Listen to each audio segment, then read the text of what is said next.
On YouTube, welcome to another portrait painting tutorial live stream.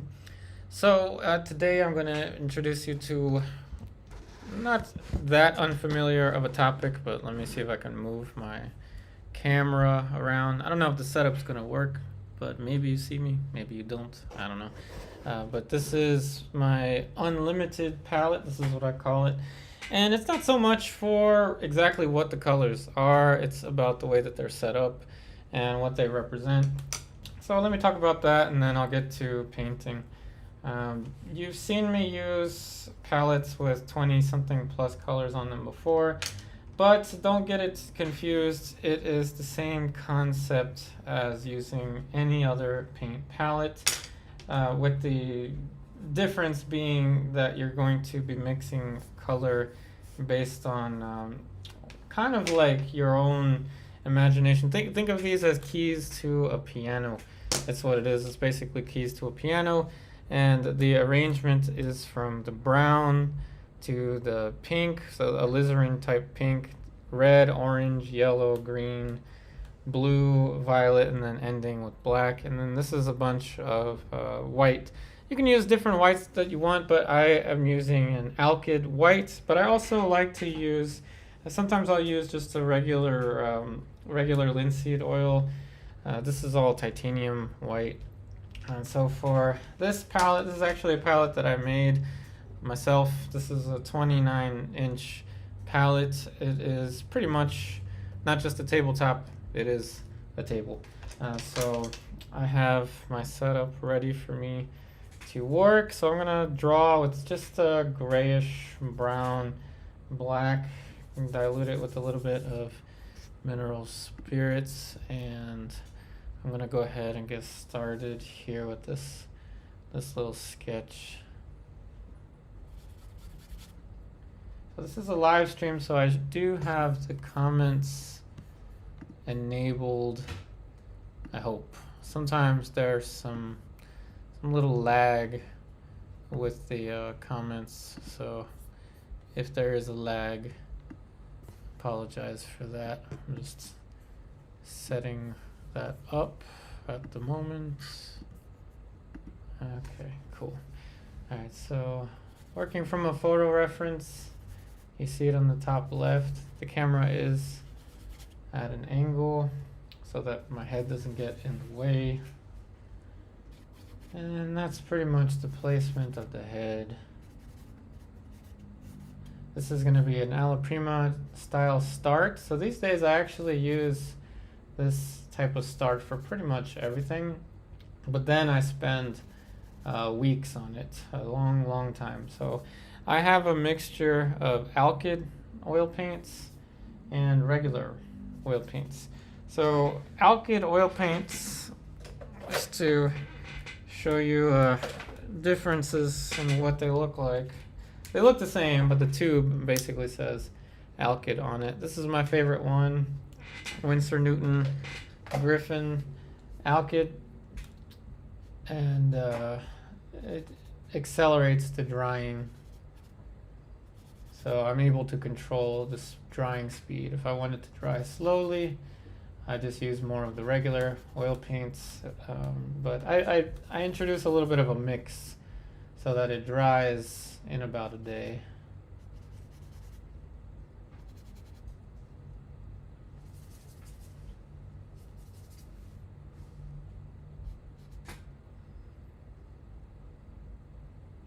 Now with this palette, I will once in a while switch to the palette. You won't see both of them at the same time because it's just too much real estate to show. But just so you can get kind of a glimpse of how I move around, adding a little bit of a slightly different hue to my drawing color.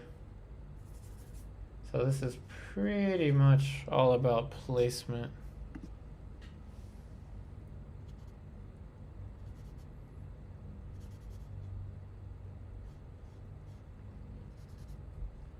The head is tilted in perspective, so I don't quite see all of this eye over here.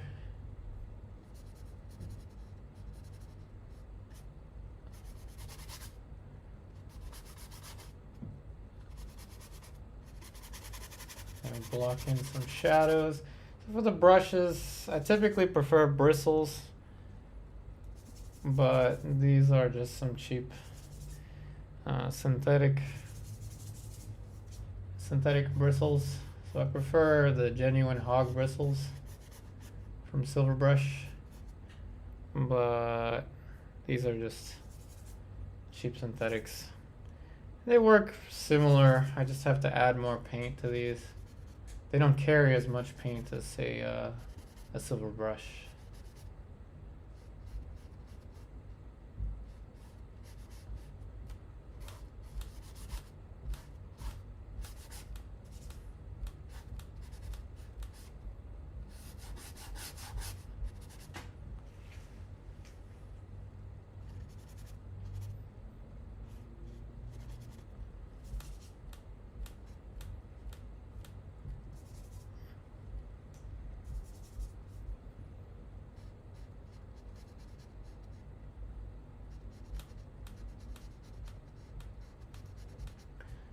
For an easier beginning to portrait painting, if you are new to it, please check out my Old Master Cheat Code series that involves an easier process to follow than this one.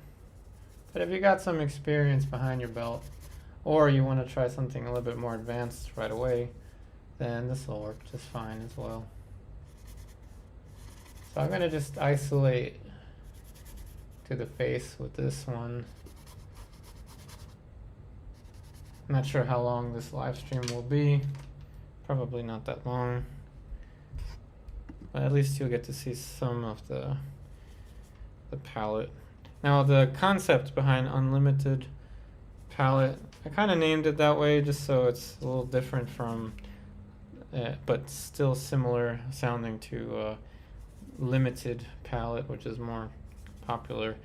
I leave the paints on here if I need to get something that's been dry for a little while, kind of like that. I can dig into the paint. It's set up this way so that all I have to do is imagine a color and my hand basically goes right to whatever that color is. So working this way is beneficial when you are painting from a live model, which of course I am not. This is not the ideal scenario. In fact, this is far from the ideal. This is painting from a photograph, which I'm doing strictly for the demonstration for you. This palette, of course, was sealed with kind of a gloss, as you can tell, which I mean I like, but of course for you it's going to change the way you see the colors.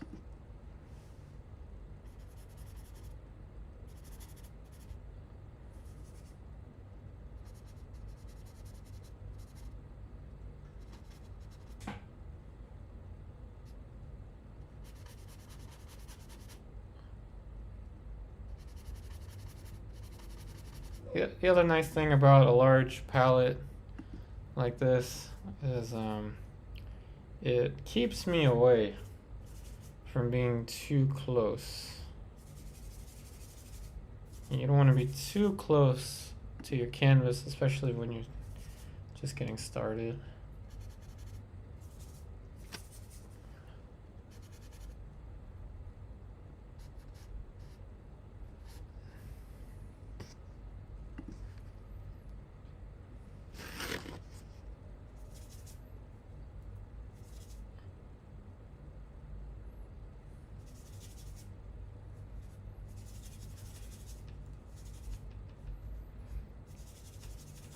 You see how I use pretty much all of the real estate of this 29-inch palette.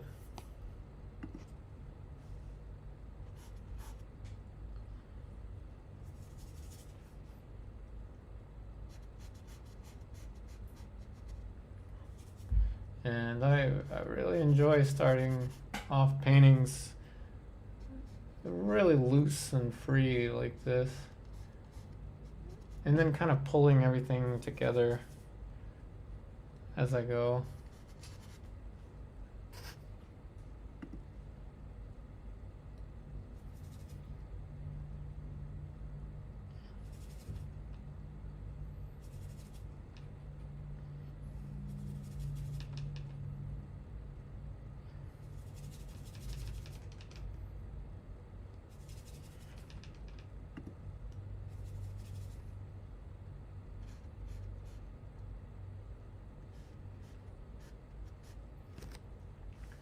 Still maintaining an overall sense of light and shadow.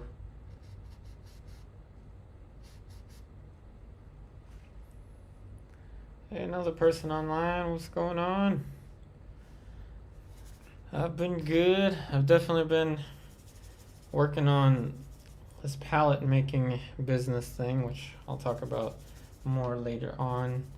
But just a general preview of what I've been up to. I've been up to making palettes. These are palettes that I will be selling. If you're on my Patreon, then you've already seen this palette that I've been selling, made by me, and that model is walnut. So yes, I have been experimenting with making palettes.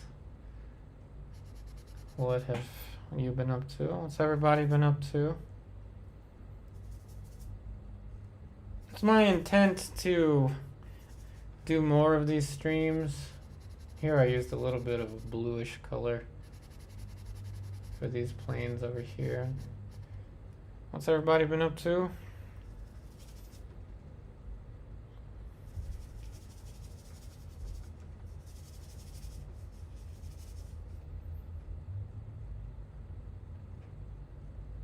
Hey Tour, welcome, welcome. See how this is kind of like a generic plane head at first? Oh yes, there are plenty of palettes that I have been experimenting with. And I think that's one of the last things I left off with actually, was that I was going to get into making them. And here we go. And if you haven't heard of Nelson Shanks, look him up. He's kind of like my superhero. He's like my All Might to what's it called, like the Hero Academia. He's like the All Might for me. But the palette that I'm using, I modeled off of his palette.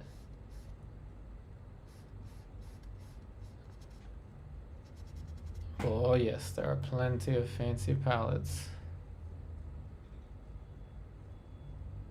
Yes, they will. Another person online, they will dry, especially my alkyds.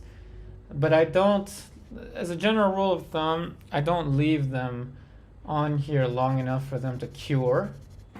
So the oil paint blob, it dries in, it forms a dome.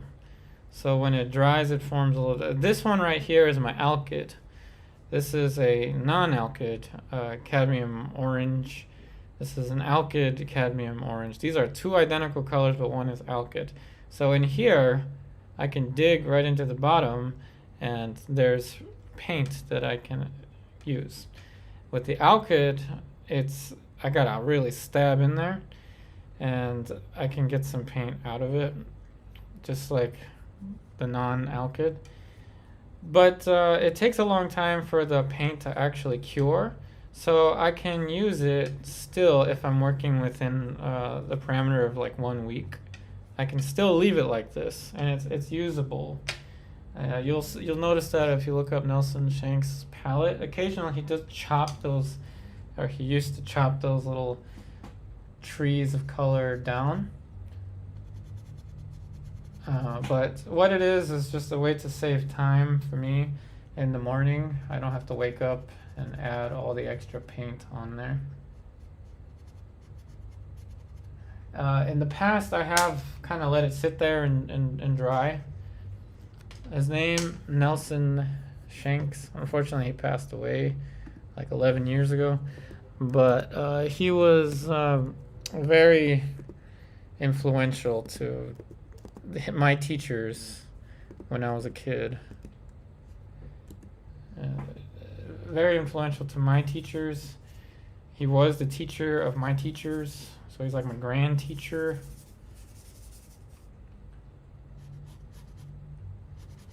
Here's my dark light over here, and then we'll make this a little darker. I'll even throw in, I don't know, like a touch of violet. So I get to experiment with whatever colors I want. So this is the unification of form and color. Form and color has always been a very tricky subject. Thanks, Tour. Form and color has always been a really tricky subject because a lot of times if a student doesn't have a really strong foundation in form, they're going to lose their values if they're solely thinking about color. When you get into color, or when you get into really precise drawing, you tend to lose the color. So it's a difficult balance to maintain. The balancing act between form and color is kind of like a really delicate balancing act. One thing I like to do, I actually keep my brushes in a container of linseed oil. This is why I'm fine with just using the cheap brushes. And I take them out of the linseed oil. For example, I'm going to take this one, let's say this one right here. And this is a Silverbrush, so probably not a good example because it's an expensive brush. I take it out the linseed oil and I put all my linseed oil up from the brush right here on this part of the palette, right there. And I access this as my medium while I'm working, even though I do have I have mineral spirits and linseed oil off to the side. I just clean off the brush right on this corner. So this is why I like the tabletop palette that has like something right here and then a space right here so I can rest my brushes. All I gotta do is just wipe off the brush, and you can tell how long this brush has been in the linseed oil. It's formed its own patina on the outside, which is kind of wild. Well, let's use this one for my, I don't know, for my dark brush. And I can just use it right away, and I don't have to clean these brushes pretty much ever, unless I'm traveling to paint somewhere. Oh, thanks, Tour. Good thing you never went to jail with that name. That's a good one. Nelson Shanks. You know, the first thing that shows up when you look up Shanks is red-haired Shanks from One Piece. But there is a Nelson Shanks in the art world, I promise. Well, there was. Rest in peace. But yeah, I modeled that palette off of him. And I modeled this one right here. This palette here is a combination of the Zecchi palette made in Florence, the Sargent replica palette that's made in made by New Wave, and what else? Turtlewood palette. So this is my own model, and I'm testing it out as I go. It's got a balance. All of my palettes have my name on them. So once I start selling them, like I said, if you're on Patreon, then you can already buy one if you're interested. This one is more of an experimental because it's heavy, heavier than a small palette. It's got a balance, but I like making little models like this. So 3 big traps: not thinking about color mixtures, not working from life, negative thinking. I'll throw that in once in a while. But anyway, I've got little different models, such as that one. Oh, I've got plenty. You name it, I've probably built it. Oh, of course, we'll have some veterans discounts. Another person online. This one right here is the only one that I have available right now because I've already mass produced it somewhat. This one, there's 3 of them, as you can see here. I sold one, but I still have these 3. They can be held right or left-handed because they don't have a balance, but if you hold it with your right hand, if you're left-handed, my signature is on this side. These are 85, assuming you're in the US. It includes a $20 shipping fee because I'm going to be shipping with USPS ground in priority. So technically they're 65, but the 85 is for the shipping. You could always email me. You don't have to use any platform. If you really want one, just send me an email. Like we used to say in the old days, shoot me an email. Or just DM me if you want a palette. Let's see. Someone said something. You said something. Just got some brushes from Rosemary. They were lost in the U.S. mail system. See, this is why I like priority because it has you get a tracking number. I feel a little bit lost if I don't have a tracking number. All right, let's dive into some form with this. Forgive me if I won't be jumping back and forth into the palette mixtures because I'm gonna have to speed this up now. Speed up the painting. I do have some pre-recordeds. I released time lapse of a painting, which will have its own tutorial, long format tutorial on Patreon in the future. Pretty much all of these will have their own little Patreon-esque tutorial. Alright, so let's go ahead and start to carve out some form. And you'll see some really nice demos online from some more, I'll call them seasoned artists like Robert Liberace or Daniel Green, or what's that guy's name? David LaFell, Sherry McGraw. You'll see a lot of paintings started this way. I'll tell you what, this is not the easiest way to get into painting, but it is one of the more fun ones. No, this is not an oil ground. This is like cotton canvas. Oh, those are difficult. Another person online. Yeah, those are difficult. Posthumous or posthumous. Some, I don't know how to pronounce it, but there's a name for those kinds of paintings. I've done a number of commissions like that.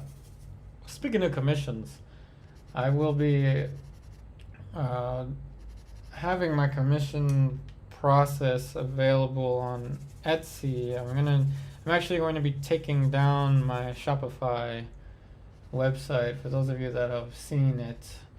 I've had it for probably almost a year now, but it's not really it's kind of not worth it right now, to be frank.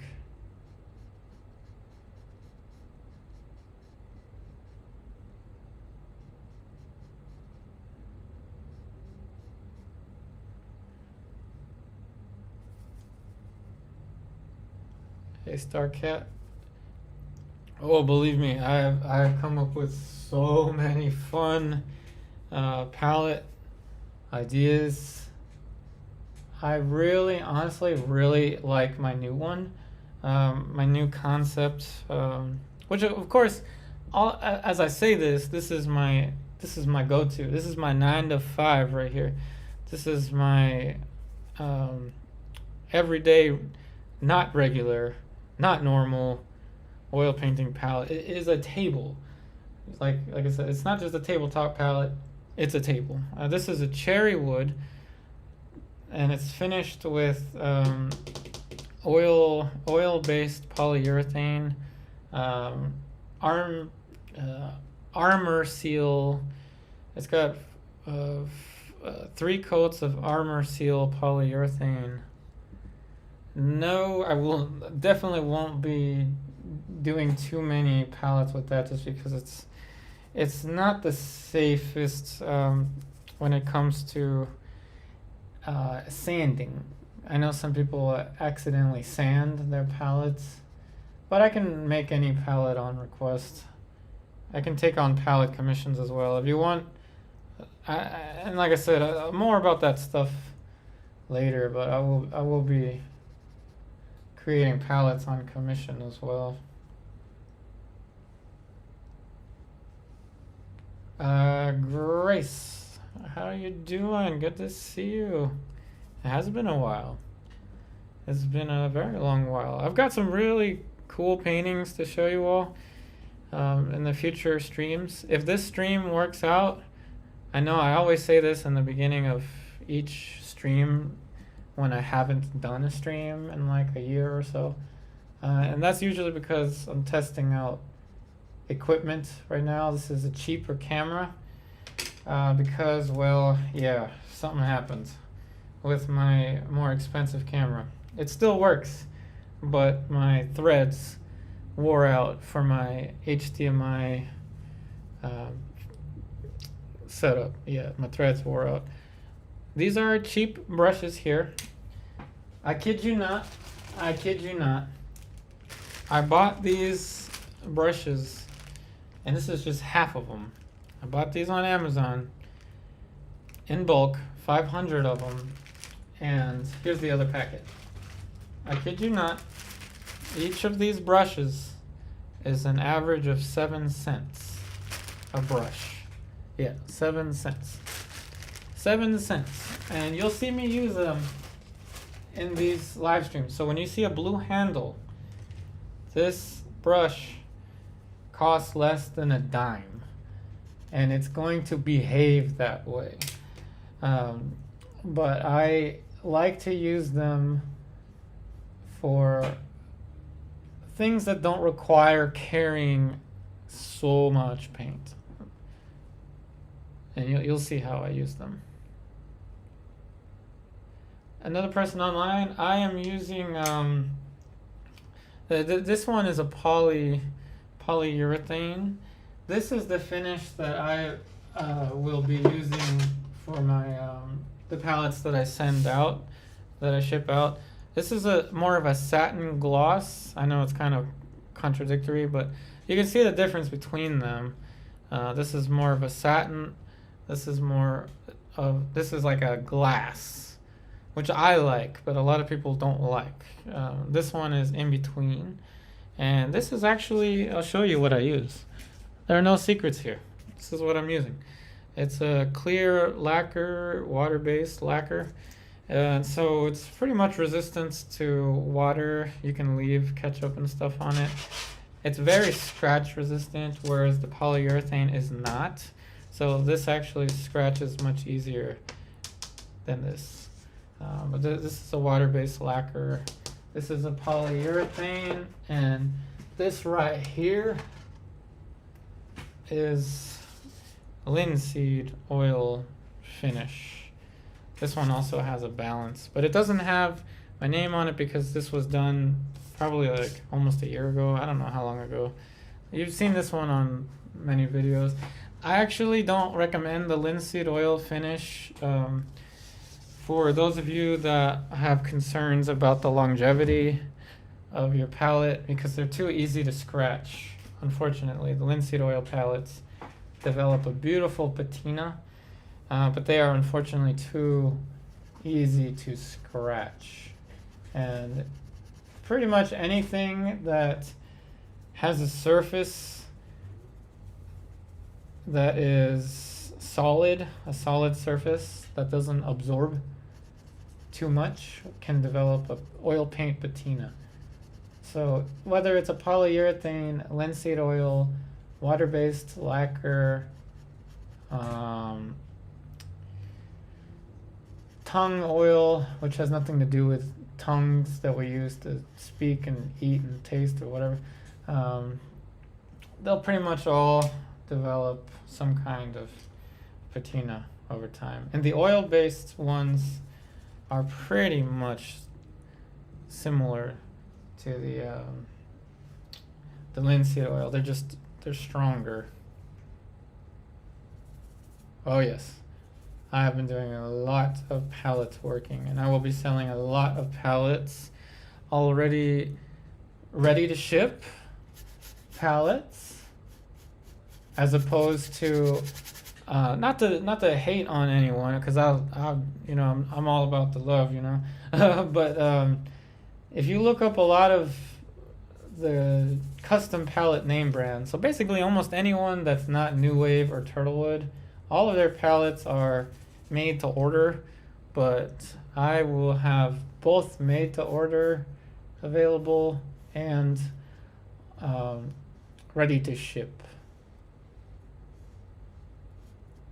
And I'm going to be doing more research as time goes on, more experiments with different finishes, different balances, different woods. Yeah, tongue oil. It's spelled differently than tongue, but anyone that does any woodworking, you'll know what tongue oil is. You'll know.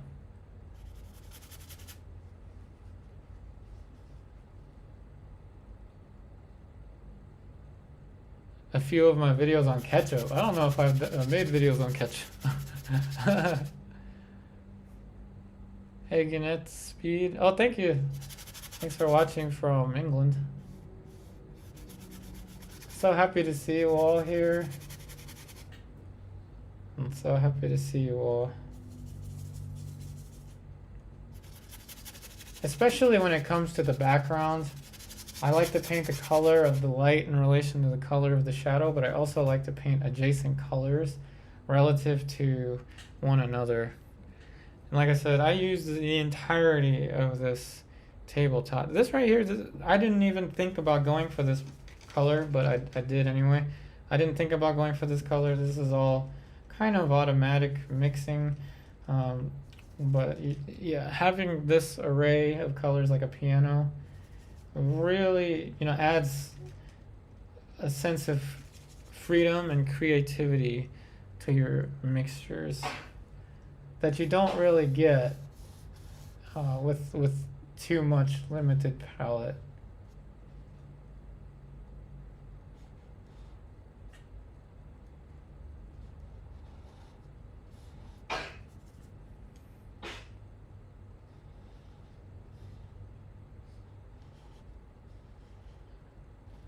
But yeah, for me, a palette, oil painting palette is such a big part of the process. I mean, nothing against glass. I've been using, I haven't been using, but I've used glass palettes in the past, especially for my tutorials, just for the clarity, for, you know, for people to see the mixtures and stuff like that. But there's just no life to a glass palette for me. And I always used to say every glass palette has its day, because like it's gonna get dropped at some point. Not to be too much of a pessimist, but things fall. What goes up must go down. It's kind of physics. So why not have something that you can throw across the room or submerge in water by accident and it'll still be fine, you know? Why not?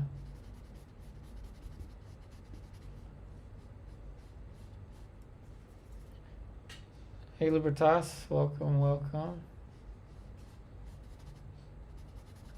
So for y'all that are wondering about these live streams, if they will be a consistent thing, that's kind of my goal, is to make them consistent. Timing wise, I like this time. Wow, this model has a long neck. I think that is probably photographic distortion, unless she came straight out of whatchamacallit, what's that TV show or movie we came up with Littlefoot or whatever, where they had the long necks? I mean, she looks something straight out of like Littlefoot, long neck dinosaur. And I know that's not how she actually looked. It's the photograph. It's making her look that way. Long necks have been kind of an aesthetic for many, many years, as you know. You know your history.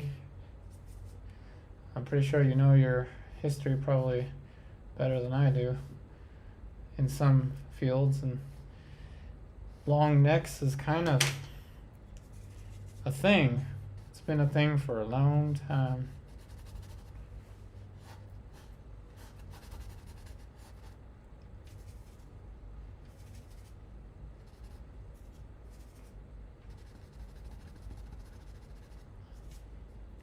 This is why I have so many different little dabs here of white, because the white is the only color that I don't leave on my palette to dry. White is the only color I don't leave on my palette to dry. And the reason that is that I really like having a fresh mixture of whites available for me when I'm working. What I do is I put the white on a separate palette and put it back onto the palette in the morning. So as you see, I go back and forth between different mixtures there. And for me, as you can see how I use this, it's a pretty critical part of the process.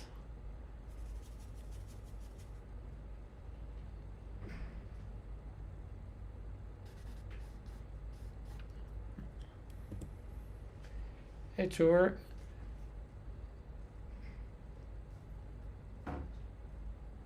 Not in the Holly weird, like Hollywood. Yeah, I'm going to edit this just a little bit, but yeah, this is how I like to start. Kind of fast, loose. This is how I work from the inside out.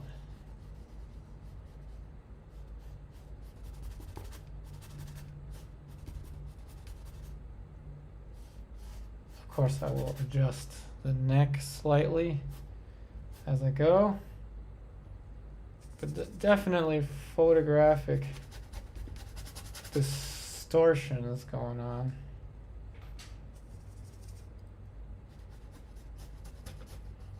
Arm is slightly raised.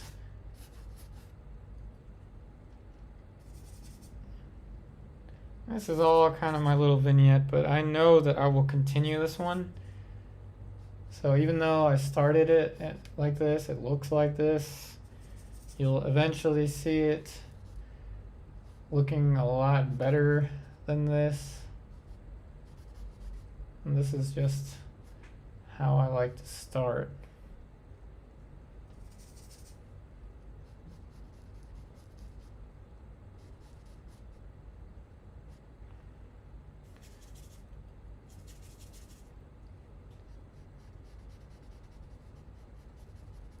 I'm not a fan of all the contrast here on the shadows, but this will have to do.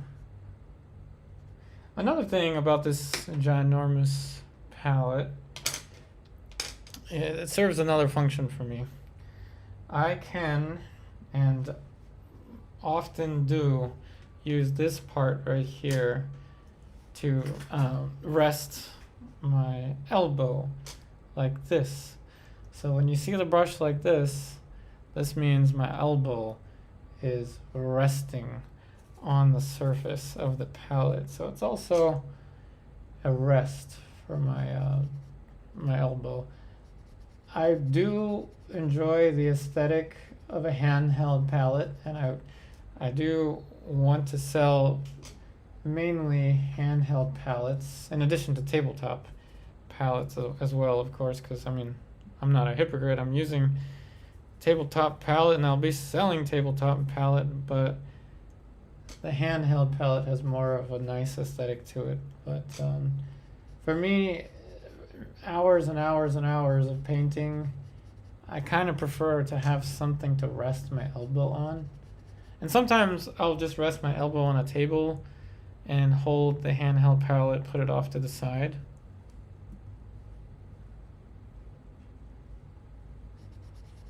Alright, so now we'll go back to those 7-cent brushes.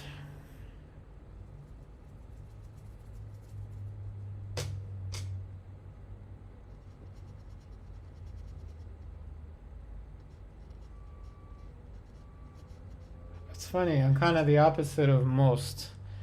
I think most are more about their quality brushes than they are their quality palettes. Because, yeah, you can use a dinner plate as a palette. You can go online and buy a palette for like $8 or $5 and use that for 30 years. Yeah, you can. It won't make that much of a difference to the paint, but it's just more of a feel goods kind of thing.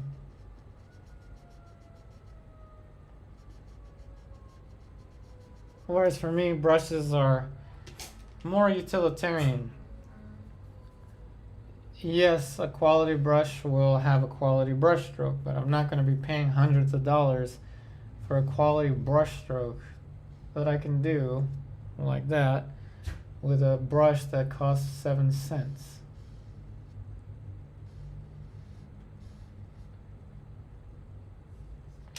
Like I said, I can use so many of these brushes and not have to worry about them. Like I said, I'll get another one right here. Just open my little container. Anyone that's new to these live streams, this is kind of the way they have always been. I show you exactly how I do things. I don't try to market anything to you other than paintings and palettes. But I give you the information as it is. Alright, so this is a unused brush. So before I use it, I can blend with it like this. Or you can just use one of these as a little blending brush.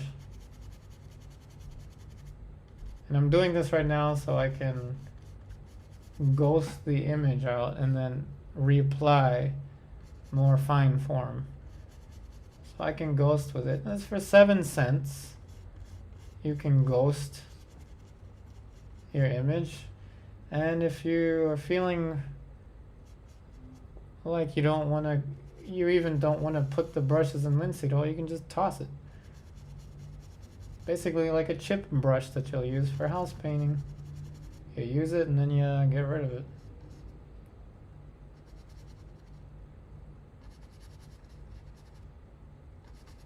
Of course I don't do that. I hold on to these brushes. Now I can use it to add paint.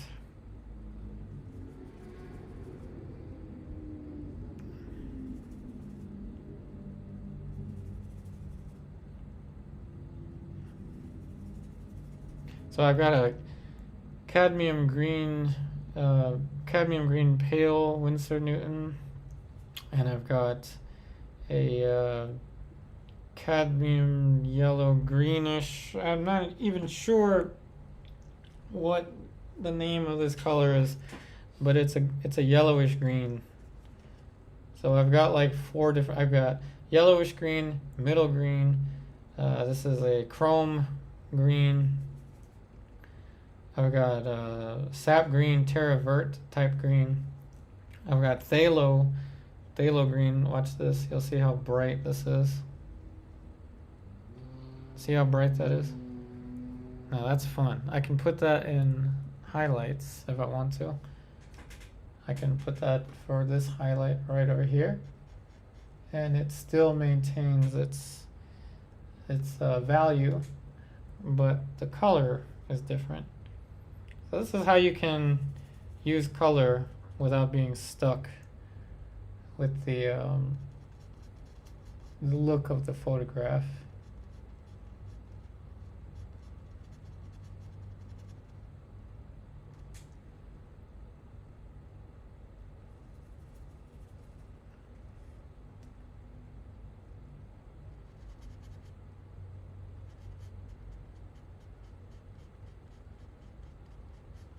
Oh yes, and if you're tired of the short handle, you can always have an extension on your brush. Now this is obviously just for fun, but you can extend your brush. How can you extend it? Well, you can do what I did and use a pool cue that broke, and if it's a low deflection pool cue, then it's hollow in the middle, and you just stab the brush in there. I'm just kidding. No, don't do that. Don't destroy a pool cue and then use it for a brush extender. You could probably just get a piece of wood, like a dowel or something, and then drill in the dowel, and there's your brush extender.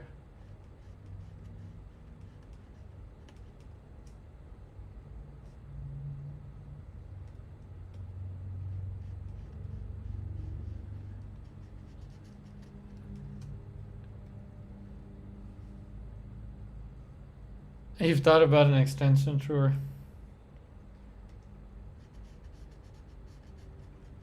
Yeah, you could say it looks like someone else's style, of course, which I take no offense, maybe a slight offense, but you could say it looks like someone else's style, but I guarantee you they're not going to have this palette. But anyone and everyone that's been painting for a long time will work with big shapes like this and then chop into them.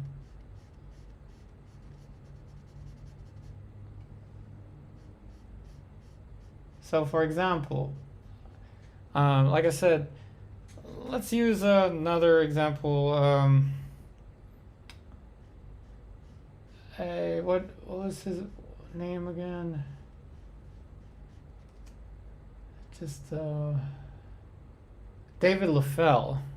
Let's use David LaFell. That would be probably a more appropriate painter to refer to. Okay, that's this extension, like I said, is way too big for a brush extension. I was just showing you what you can do. And hey, maybe I'll even make some of them. Not from pool cues, of course, but little extensions for these little brushes. But pretty much anyone that has studied traditional or somewhat realist painting will start with big shapes and then chop into them.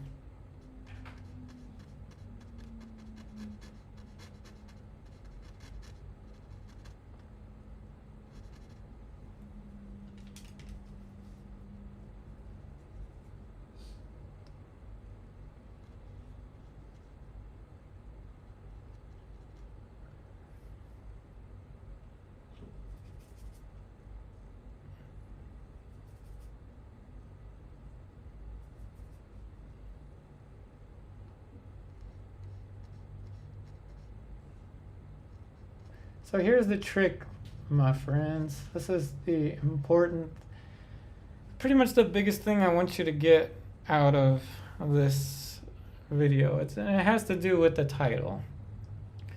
So like I said in the title, unlimited palette. So this is the way it works, and I'm going to just keep the camera on the palette for a little while. And so you can kind of see how I move across the palette. This is what I want you to get out of this. The palettes that enable you to use the most color without having to think about it. And it's not so much the size of the palette, though the size is definitely important when you're using a tabletop. This allows you to mix with pure intuition and zero thought. It doesn't make it thoughtless. This is a process of creative endeavor.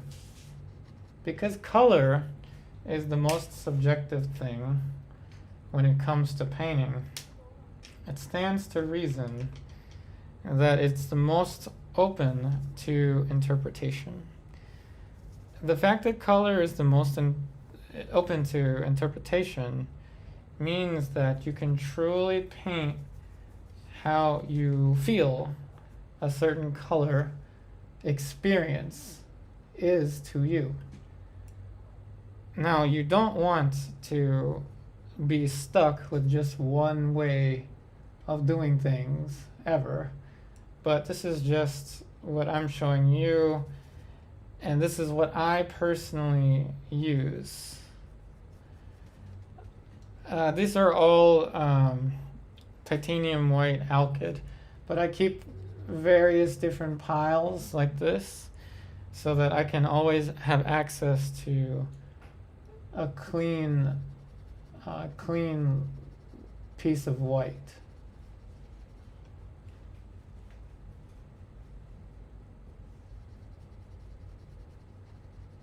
Now this is the important thing that I want you to get out of it.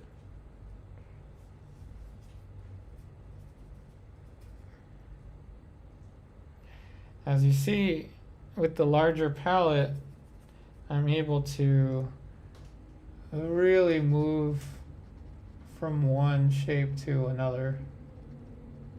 This is the ultimate freedom as opposed to having a palette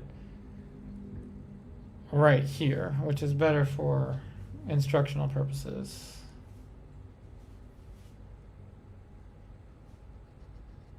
Yeah, I can't imagine having 8 different white. I don't even think I can name 8 of them. Let me see. Titanium white, lead white, zinc white, Michael Harding warm white, Rublev lead white number 1, Rublev lead white number 2, not Michael Harding, Old Holland Kremnitz white. I think there's an unbleached titanium. Can you imagine having that many different? Sure, that seems like a fun experiment, but it's a costly one. Kind of expensive.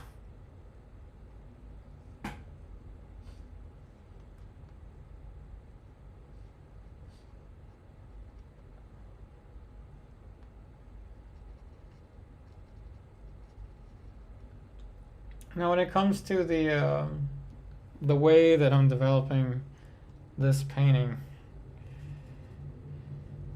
like I was saying before, this approach is not.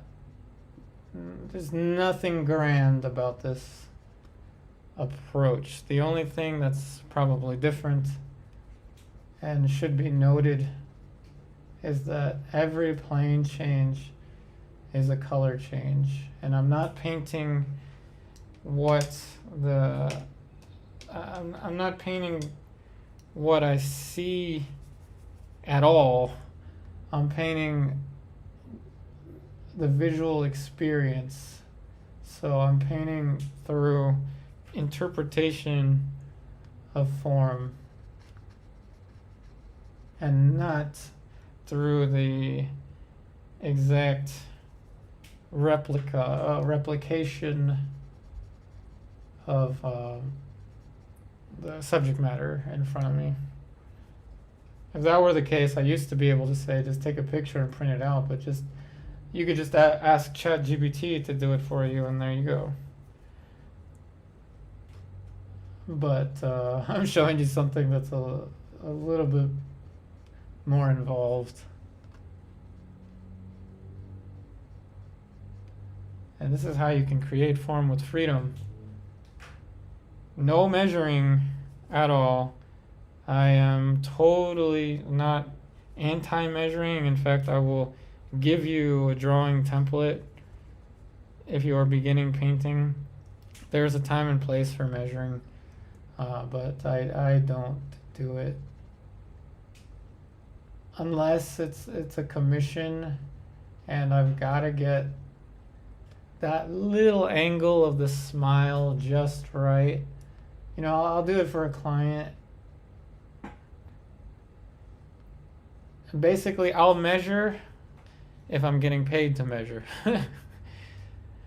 Libertasi said half zinc, half titanium. Oh, there you go. Yeah, I mean, there's got to be tons of... How could I not forget, y'all? How could I not forget? Stack lead white. How did I forget that one? So there we go. 9 different white colors that I can name. I can think of.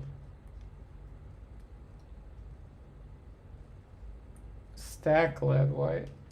Stack lead white is a process made by stacking lead coils and then letting the lead coils rust through some chemical process that I don't remember the name of. It's basically like letting them rust and go bad, shaking the flakes off. That's where the name flake white comes from.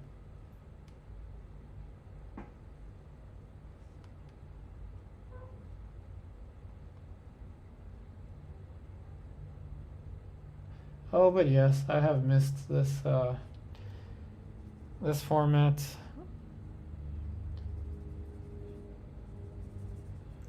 Haven't seen you all in a while.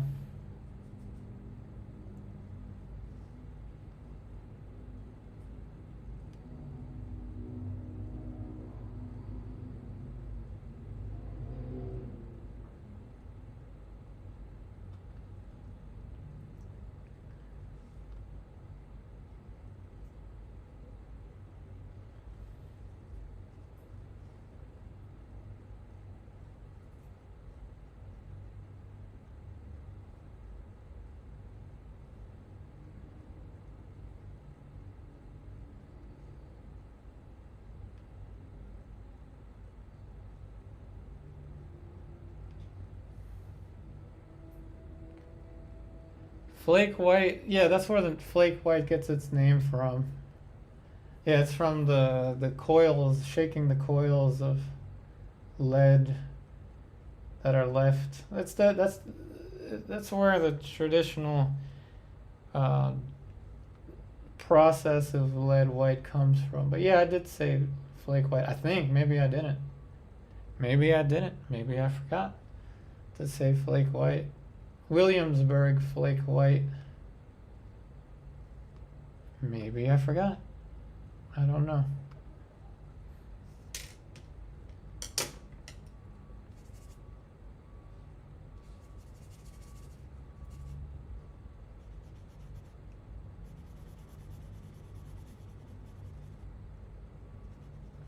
Let's see, how many different... Let's have some fun, everybody. Those of you that are watching this live. I did a challenge with name 8 different types of white that could be used. Okay, name 8. No, maybe not 8. I don't think there are 8, but name 5 different types of black that you can get. I won't give them away, but I can think of 5, I think, off the top of my head. 5 different types of black that you could buy. I mean, you could have a paint palette that's 5 feet long with 5 feet long with like 40 different colors. This is my reasoning behind this. This is the radius of my arm. This is where I stand or sit, in this case sitting. You see this? This is the radius of my arm. This is the radius, and this is the arc that my arm forms. This is why I have designed this palette this way. See that? This is why I choose an oval and not a square or a rectangle, because I don't like going like this and that. I don't know why, but that irks me. Doing this and that, it kind of irks me for some reason. And I just like this curvature.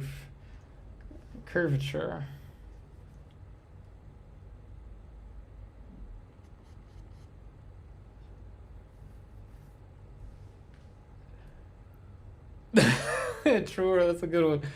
Yeah, that is kind of funny. You know, having 3 colors on your palette, and then here comes this guy on the internet that's got 8 different whites. That's a good one. But no, I assure you, they're all this one right here.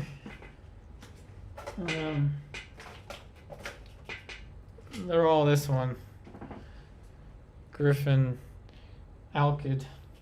That's what I'm using.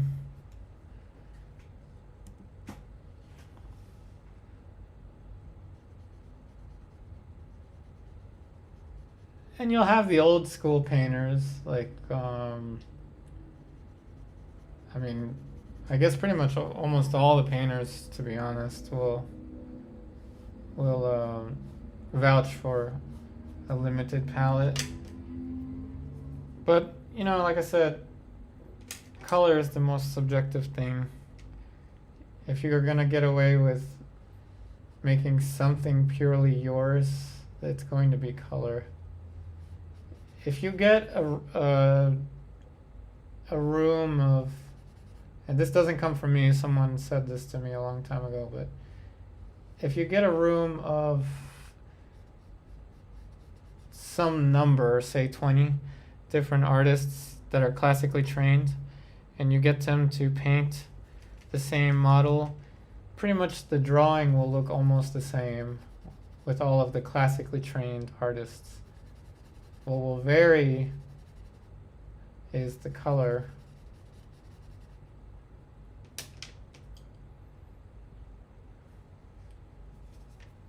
And here I'll access my little area back here where the linseed oil kind of sits. And if I need to thin out the paint, then I'll just do this. And I can leave even Alkyd oil paints. I can leave on this palette and the one that I have for sale, and I've done it. I've tested it already, but you can leave Alkyds on your palette for up to 24 hours, and they are touch dry, and you can still clean them off. You can still clean them off.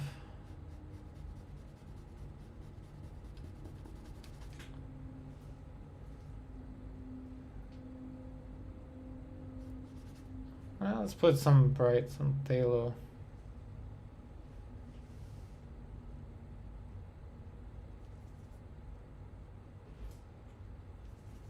Some phthalo with some lemon yellow.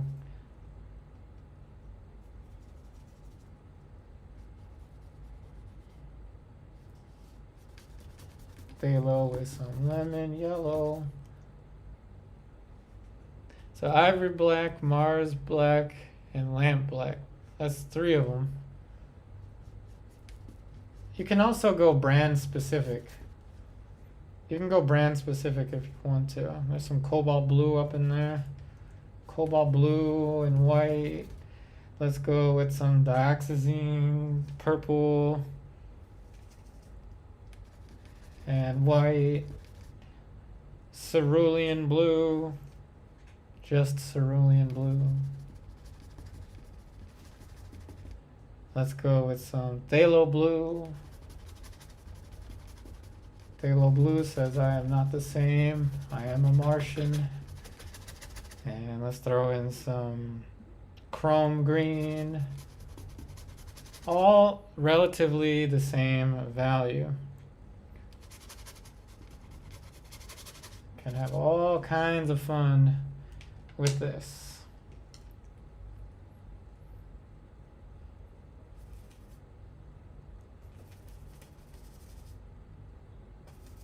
Now let's throw in some Indian yellow. And I like Indian yellow because it's a very transparent yellow, but it's a very deep tinting one. So it's good for these little dark areas. It's also good for glazing.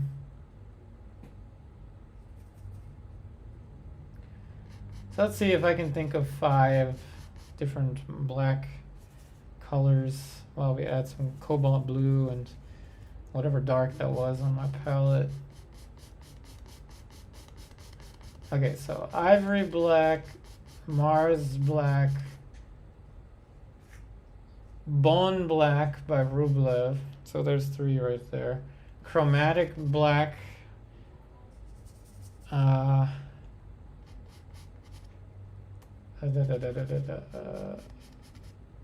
Okay, maybe that's it. I thought I could think of some more, but maybe I can't. Carbon black, Rublev. You can come up with a lot of them from Rublev. I think that's more than 4 of them. I think that was 5. Can't be sure. Can't multitask that well.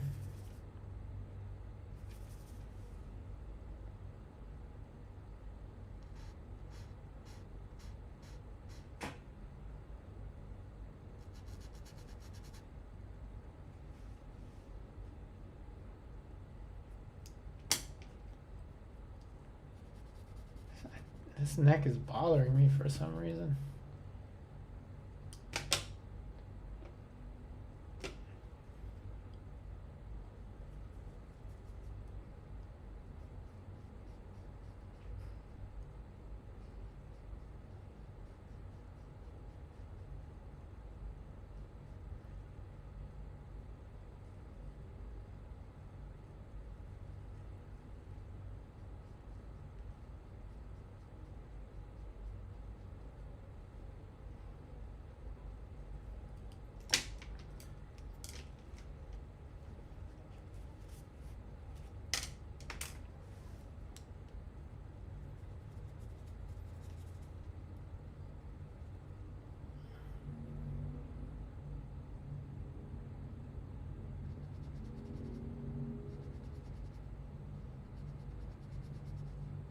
And every single highlight can have a different tint, different color.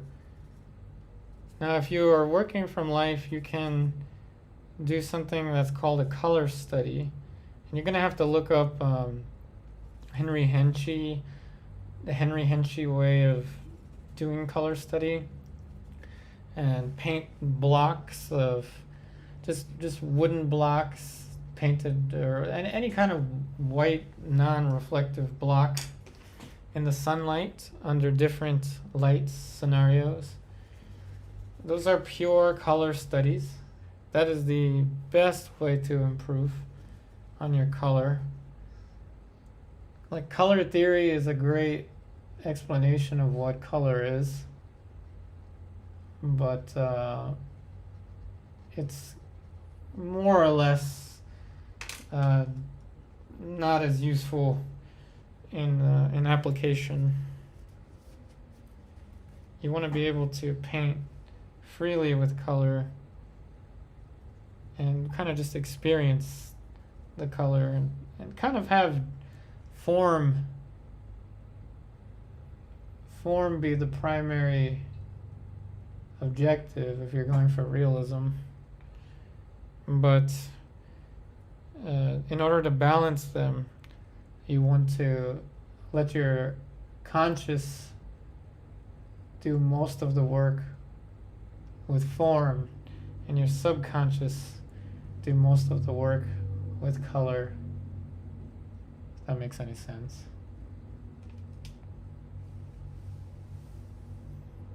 Hey, temperature, not really. I think the temperature is 80 degrees. Now it's 79 degrees. Humidity index is about, what's the humidity right now? Let's see. We're at let's see.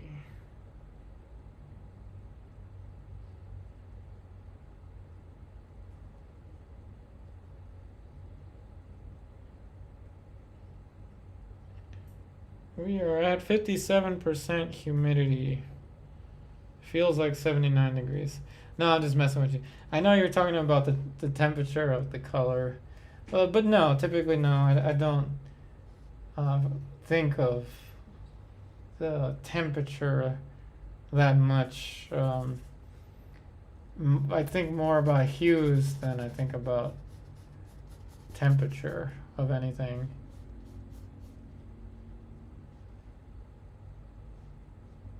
For example, people will talk about warm light, cool shadow, cool light, warm shadow, but there are too many counterexamples. For example, I could put something red back here and it will reflect something red over here. But this is a coolish light, so I can put something blue over here, like some kind of blue light, like a blue light district or something over here, right? And it will reflect a cool light over here. So this is why I don't use that warm light, cool shadow thing. You see, I have a cool light and a cool shadow because there's something reflecting back there. I kind of like that. I'm going to leave that there. That's why I don't use that generalization.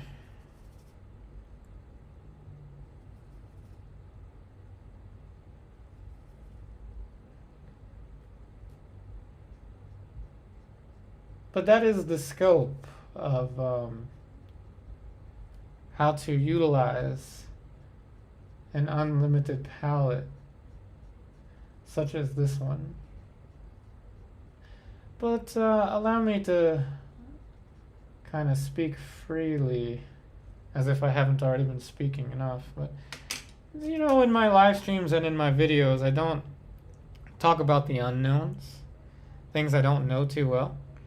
Maybe it's not good as a teacher to admit that I don't know something, but I like pontificating, pondering about stuff that is beyond my my expertise. One of them is something that I've been working on recently. It's very difficult, and that is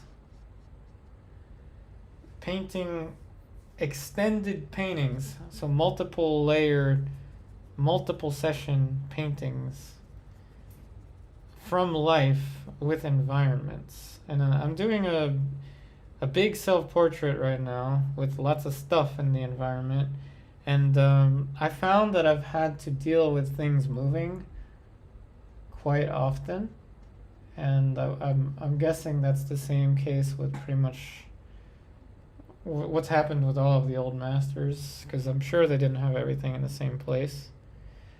But getting into a rhythm where you paint, this is what I'm trying to get better at.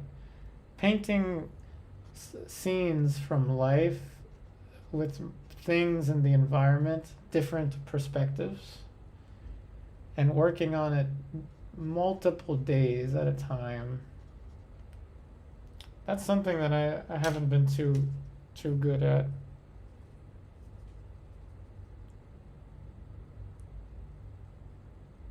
Sure, you said, do you use warm and cool shadows?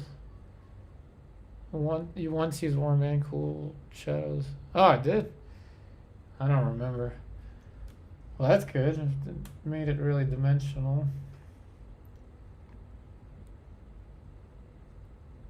I have no recollection of it.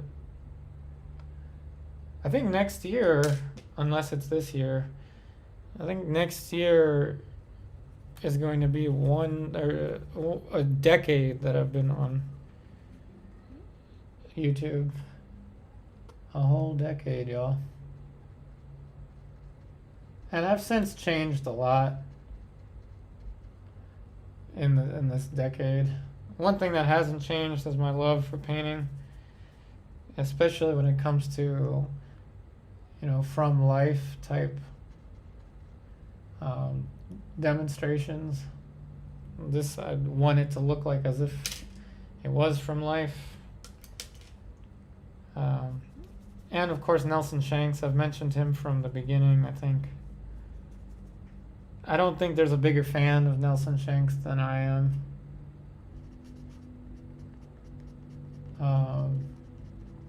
Which is sad. I've noticed that his notoriety has diminished over the years. Kind of like, when things fall out of trend. It's scary how quickly trends are happening these days.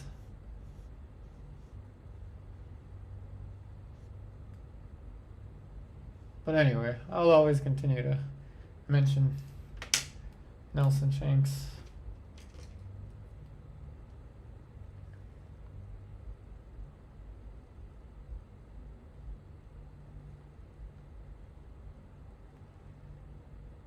Using a little bit of permanent rose, sneak that into the darks.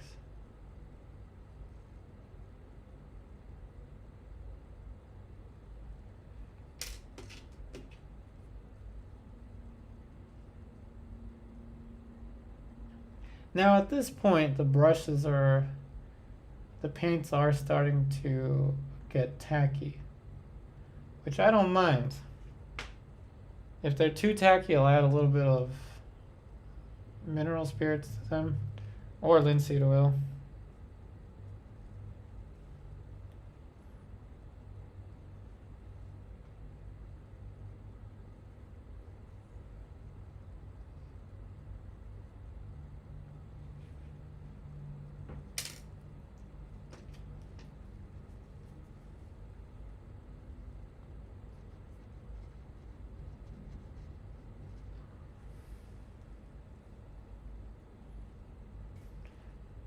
Now at this point in the video, I would like to take the time to public service announcements. To really just thank all of you for watching the stream and for joining and commenting, or if you're just watching this after the stream ended.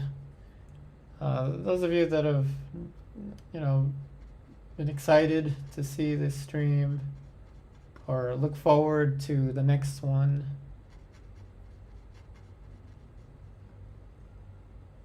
Really appreciate all of you. And thank you. That's what I'm trying to say. Thank you.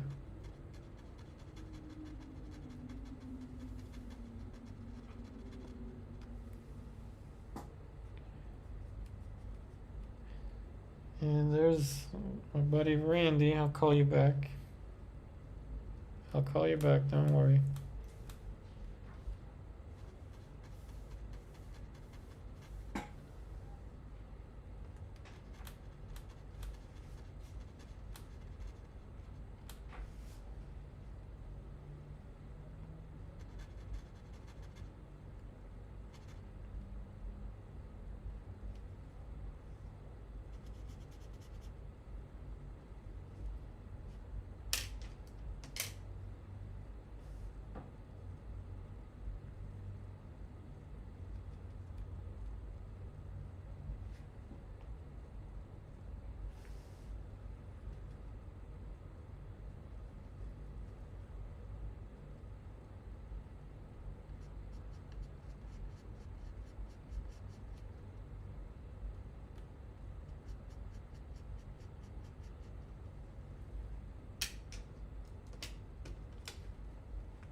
That's why I like having lots of different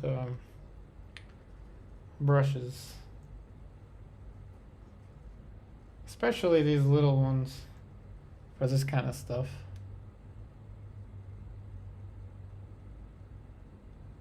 There's a 7-cent brush stroke right there.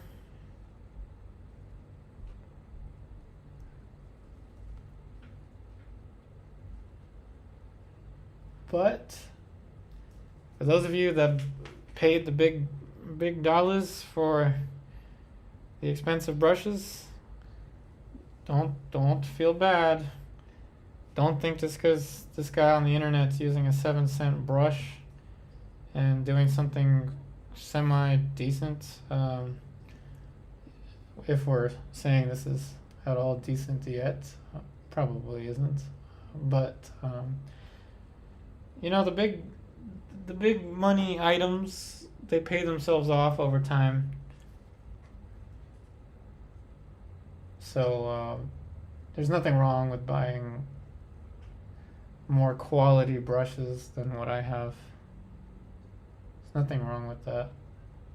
There's nothing wrong with the limited palette either. This is just what I'm using. Doesn't mean this is what everyone should be using.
And now we're going from generic to specific.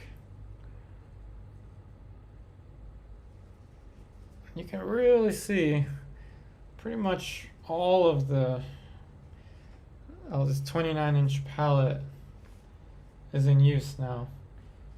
I've got maybe a little bit left here. Like I said, I can rest my elbow there. But even this is in use for my elbow.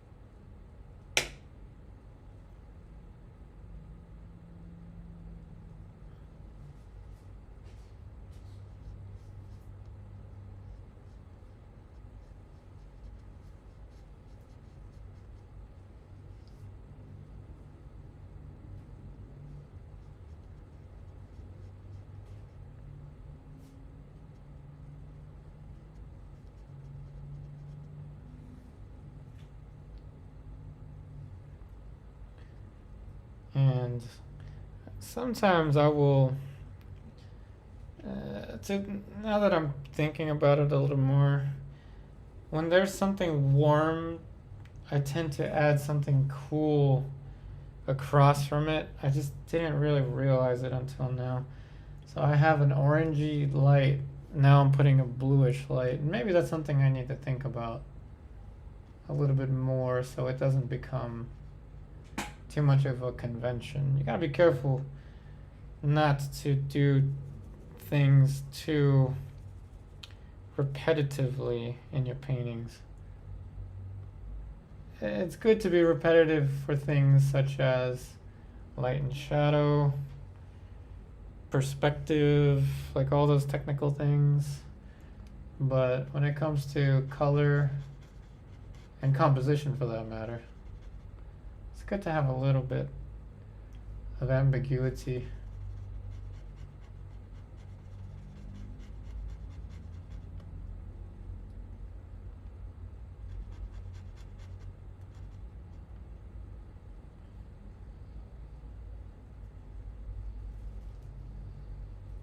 And with a bigger palette, you can paint a little bit more free.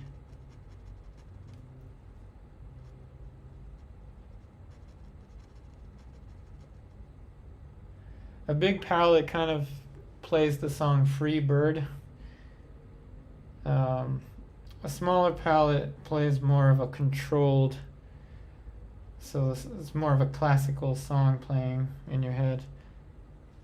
But you can really go, you can go as extreme as you want with a bigger palette. And I'll sell, if anyone's interested in this palette, I can sell a version of it, or basically the same thing. You can commission me to make one. It just takes up so much real estate that I don't make too many of them. And they do require, this size palette does require a lot of space. But see how it creates a barrier so I don't get too close.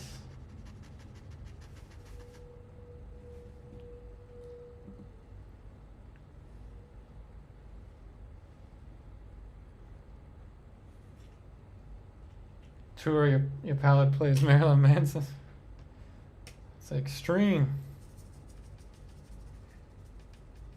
That's a good question, or for everyone. If your palette could be playing a certain type of music, what music would your palette be playing? I'm telling you, this palette is straight up free birding it.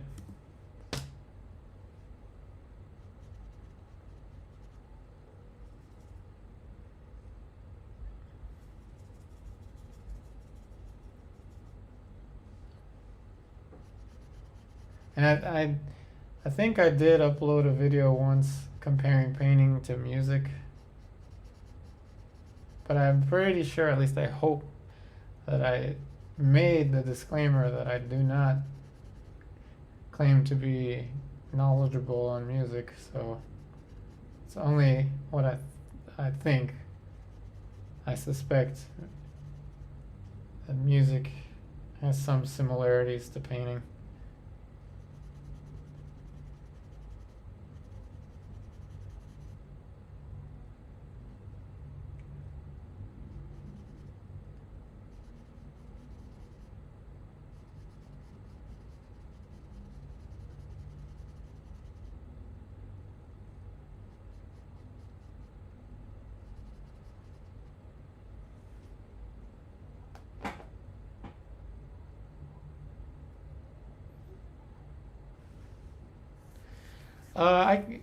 A good question, Robert. I keep my 7-cent brushes. Even with my more expensive ones, like this is a Silverbrush. Oops, I don't think you can see it. This is a Silverbrush. What is this? Size 4 extra long filbert. So this brush right here is like a $18 brush, but I keep it in the jar of linseed oil. So my 7-cent brush, just like all the other ones, I just put in this linseed oil. Just put them off to the side like that. When I take them out, I do this. I put the excess oil on one part of my palette. Just typically this little partition of the palette. Just dab off the extra oil and leave the oil for later and start mixing. Once I need some of the oil, like for example, like right here. I'll just take some of the oil from here and just apply it over there. But yeah, I just keep all of the brushes in linseed oil. I do clean some of them. Especially if I'm gonna travel and paint somewhere, I'll clean the brushes. But watch, this is literally what I do. So I apply whatever paint I need throughout the day. Once the brush is done working for the day, the brush goes back in the linseed oil and it stays there till I need to use it again. Oh, cool. You're just starting portraits. So one of the best videos that I have created, video series that I've created in the past for beginning is, I call it the cheat codes. So I created a playlist on it. All you gotta do is just look up on my channel, I look up cheat code, old master cheat codes, and each one of those videos has a template, because drawing is the most difficult part of portraiture. Even though today I'm talking all about color, drawing is the most difficult part. So the cheat code, having a template and the tracing associated with it, it gets rid of the difficulty of the drawing, which you can always return to later. And of course I've got my online courses on Patreon, along with many other tutorials on the internet.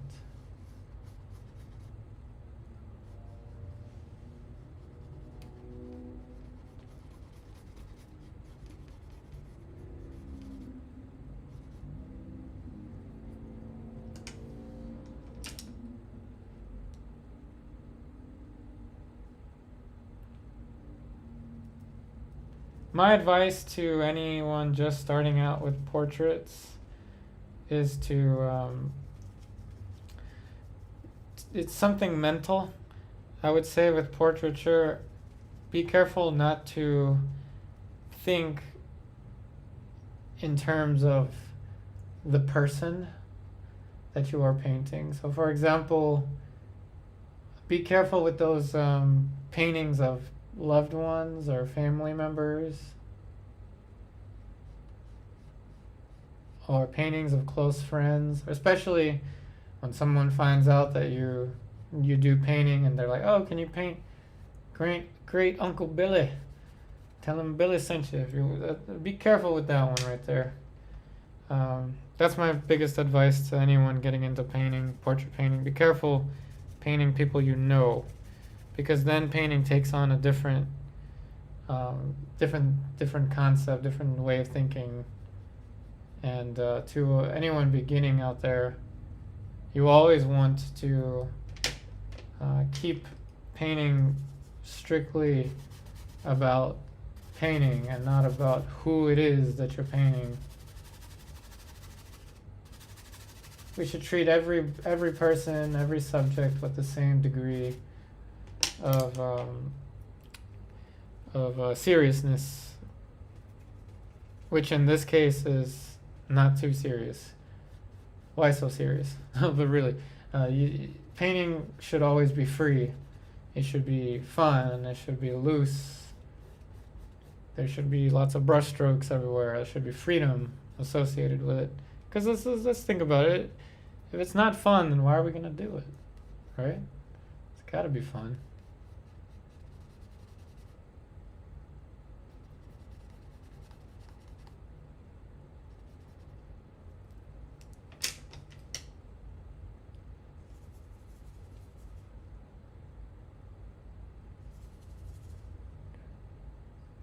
Sure, you wrote why, what? Why do I keep the brushes in the linseed oil, or why does painting have to be fun?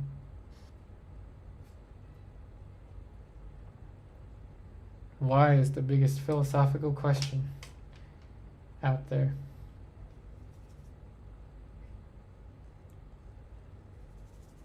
I think I even made a video titled "Why Do We Paint Portraits?"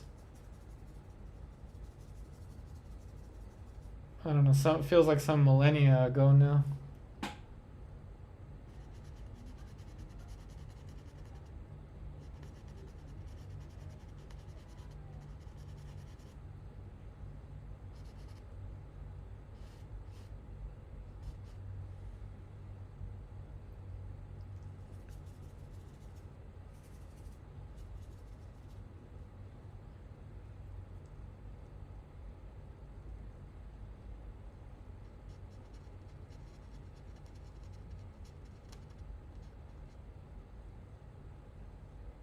Oh, why not paint people I know?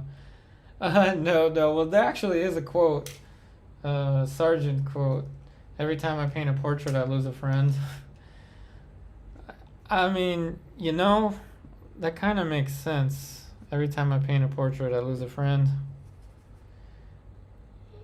I don't have too many friends, but I think that's because I just paint all the time, or I play pool all the time. I've I've got more associates these days in pool than I have in anything. But anyway, um, no, the reason I say not to paint people that you know is because when painting becomes her forehead, her forehead needs to curve like this. Her nose looks like that. His eyebrows look like this. Their face looks like that. Once you start to add the person, the sitter, into the equation, you are no longer thinking the forehead, the frontal ridge of the skull, the superciliary arch. And that's the most difficult thing in portraiture, is disassociating between the human element and the painting.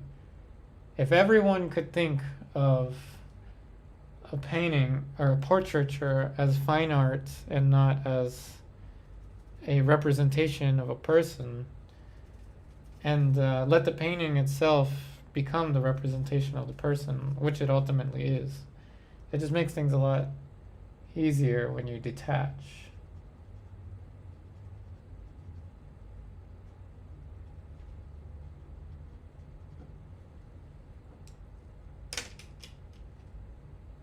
That is why. That is why, my friends.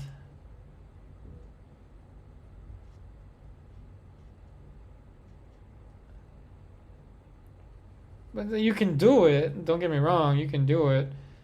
I've painted a wedding portrait of my wife. I've painted my Shiba Inu. I've painted my grandma. I've painted my mom. I've painted my mother-in-law, which was a terrifying experience because I did it on YouTube. You just got to make sure you're ready for that kind of test. So it's a test. Can you disassociate? Sometimes we can't. Even the best painters out there can't disassociate from the subject that they're painting.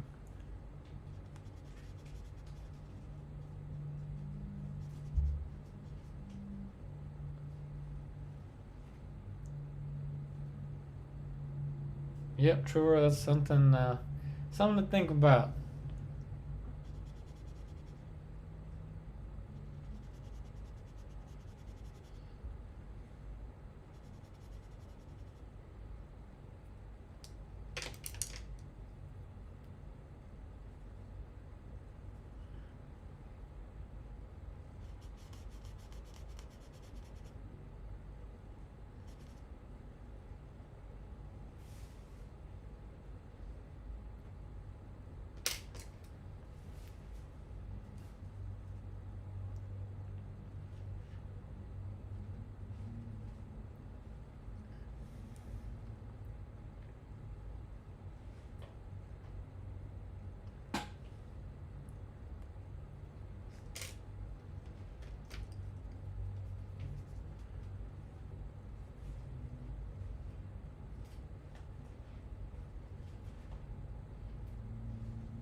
Yeah, and a very common piece of advice that people will give you, other art teachers will give you, is to use a limited palette.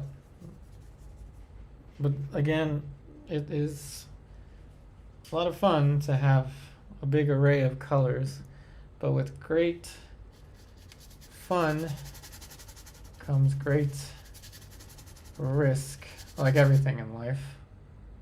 Just know that there is a calculated risk.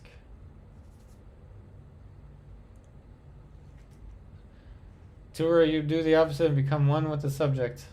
Okay, well, I mean, that could work too. I mean, think about Rembrandt. He's known for capturing and representing the human experience, right?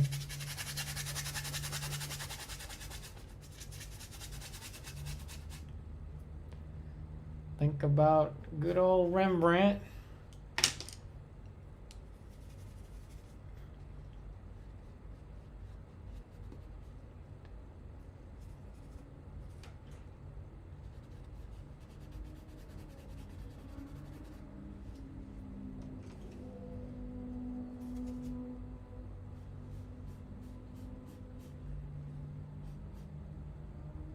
But you can, yeah, you can do anything.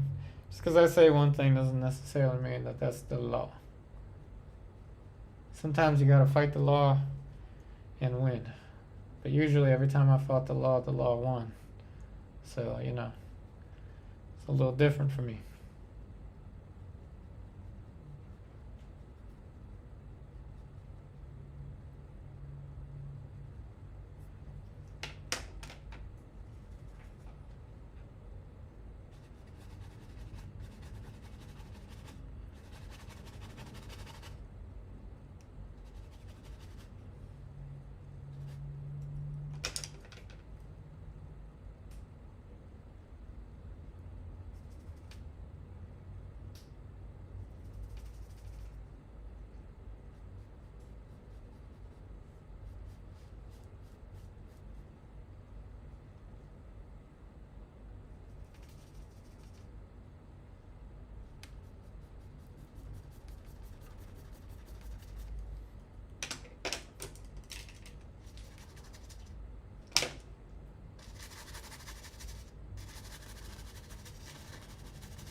Yeah, and occasionally I'll take a huge brush.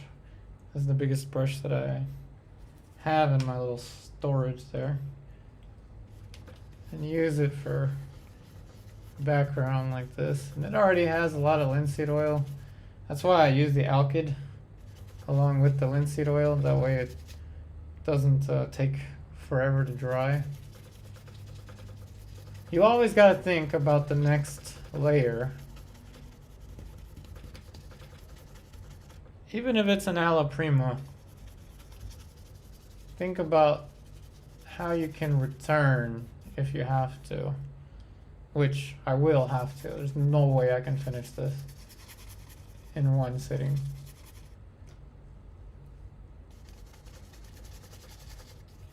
Unless I accept a more unfinished look to it. Then I can finish it in one sitting. But these days, because I will be marketing my work for more commissions, I will title these and I will label them. If they are unfinished, they are labeled as demonstrations or studies. But the goal is to continue them, to do more.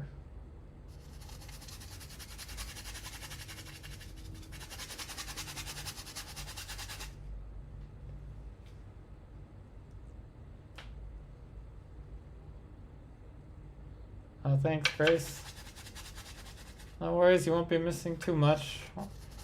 Stream is about to end soon. Almost there, y'all. I really appreciate all of you tuning in.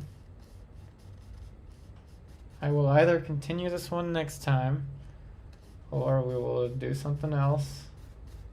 Please stay tuned for my Patreon stuff as well. This should be dry and ready to rework in the next 24 hours.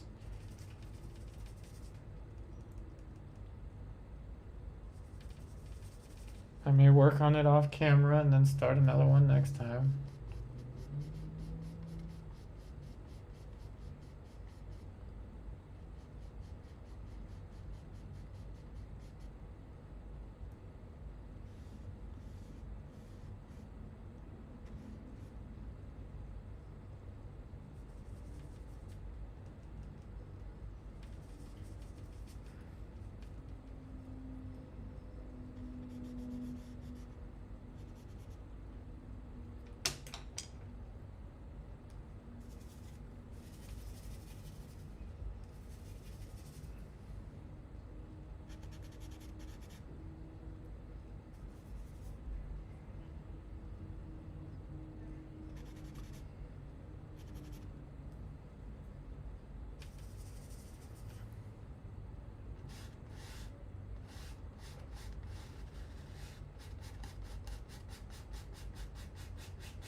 And here you can see just how much of the white that I have used up. Most of it pretty much. I put little dabs instead of one big dab at once.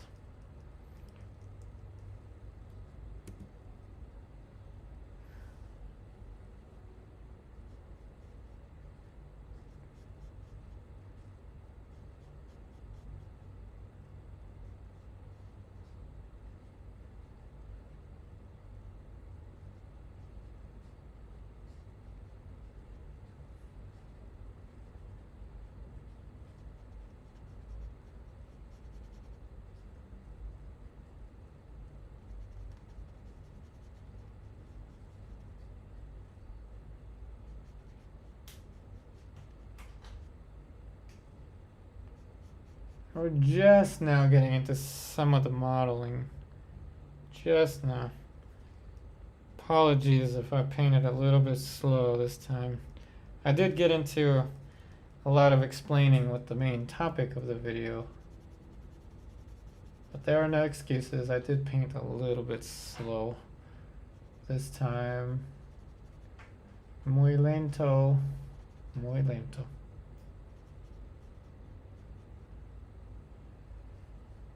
So, I'm sorry.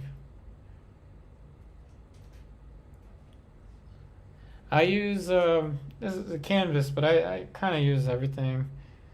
I have canvas boards, I've got canvas. I like stretching my own canvas, and I use cotton canvas these days. It's easier to stretch, and it's less expensive than linen. Everything's so expensive these days, but yeah, I use pretty much everything. But for YouTube, I will use mainly 12 by 12 inch cotton canvas, pre-stretched, you know, like the kind that you buy in bulk, and I tone them beforehand, so I don't have to cover the white of the canvas. I like the middle tone because the darks look like darks and the lights look like lights with the middle ground.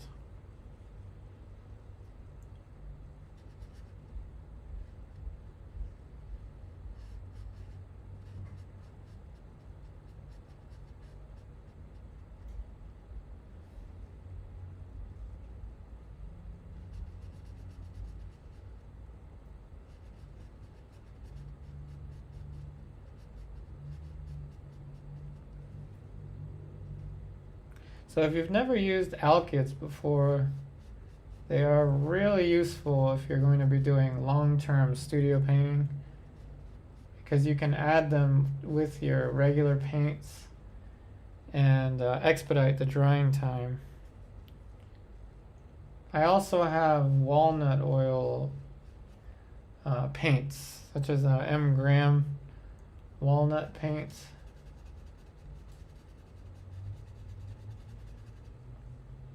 So I can slow it down too.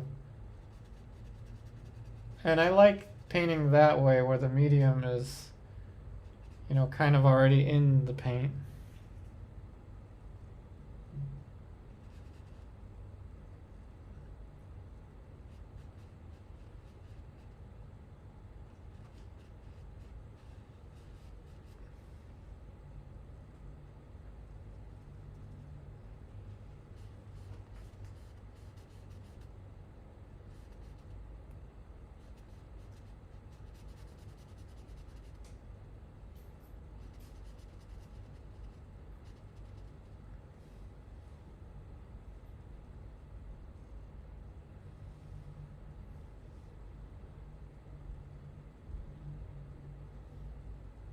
Believe it or not, I'm actually running out of space on this palette. I'm about to start mixing over here.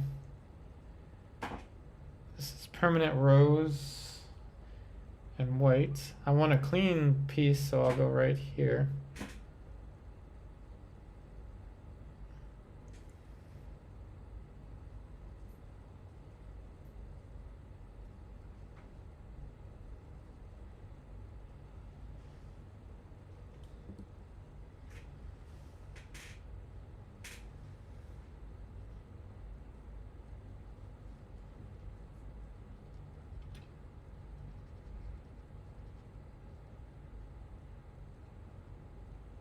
Oh, but another thing I should mention. I said that I painted really slow today, which I kind of did, but that's not a problem. It is a problem for me as a demonstrator, but for you, for everyone else, and myself included, please do not worry about the speed at which you paint.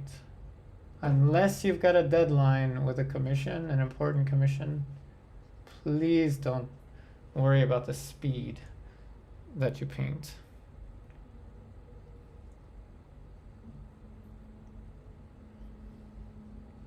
In about 2.5 hours to 3 hours, I expect to have a somewhat decent portrait sketch going on.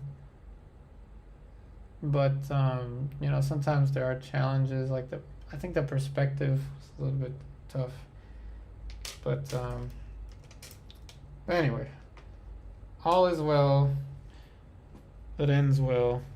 However long it takes is however long it takes. In the end, painting is timeless.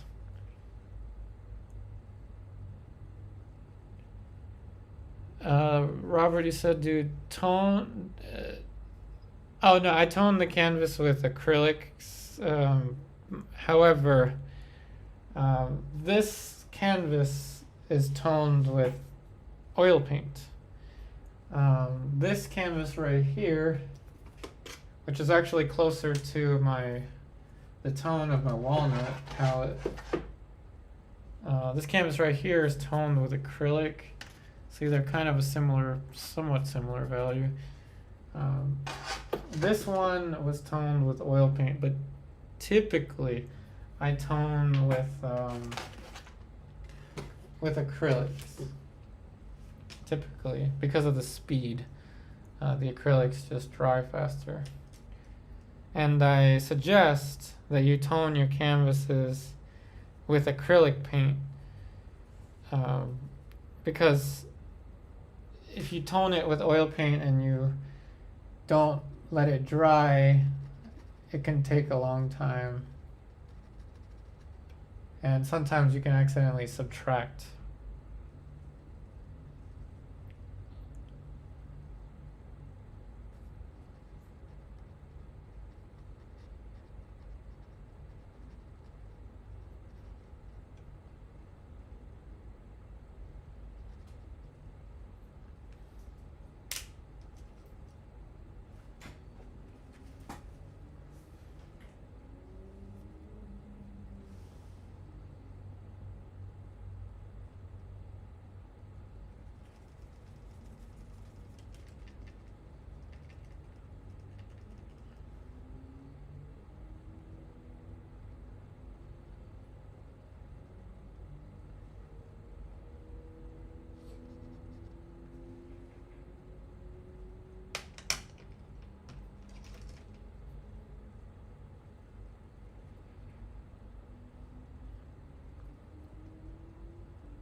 has got me mixing all the way in the corner here of the palette.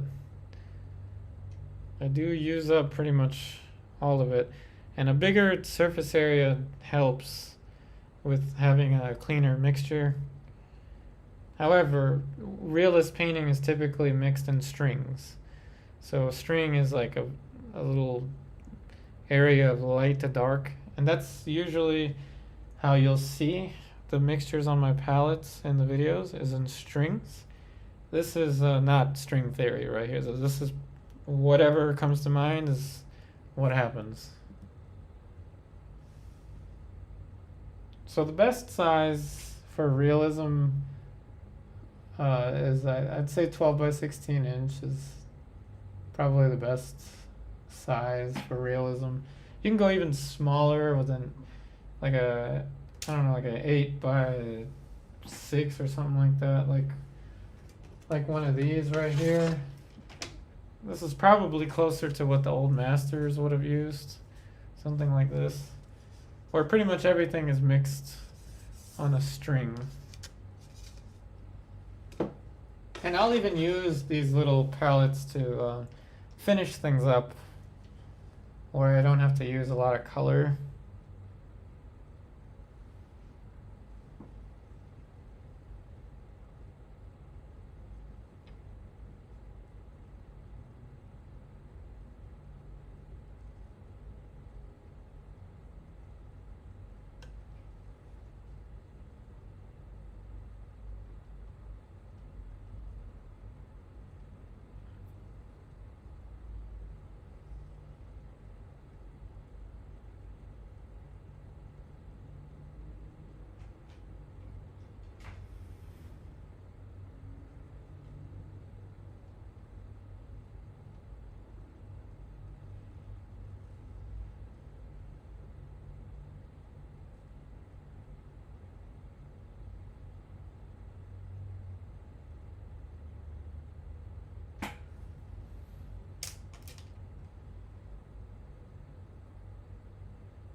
Hey, sure. Yeah, sometimes portraits that are bigger than life size can be a little bit, they can feel a little bit weird just because we're not used to seeing a human head that's that big. Or if it's a pet portrait, of course, then the pet's head being that big. So yeah, that can be a little bit strange, feel a little bit strange. But there's some kind of cool ways to go about it, like Chuck Close type big portrait. I've been kind of meaning to do one of these years. Chuck Close style portrait. It would take probably a week or a couple weeks to do.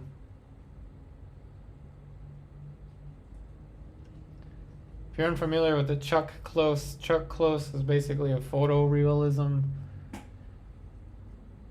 A big face that looks like a big photograph.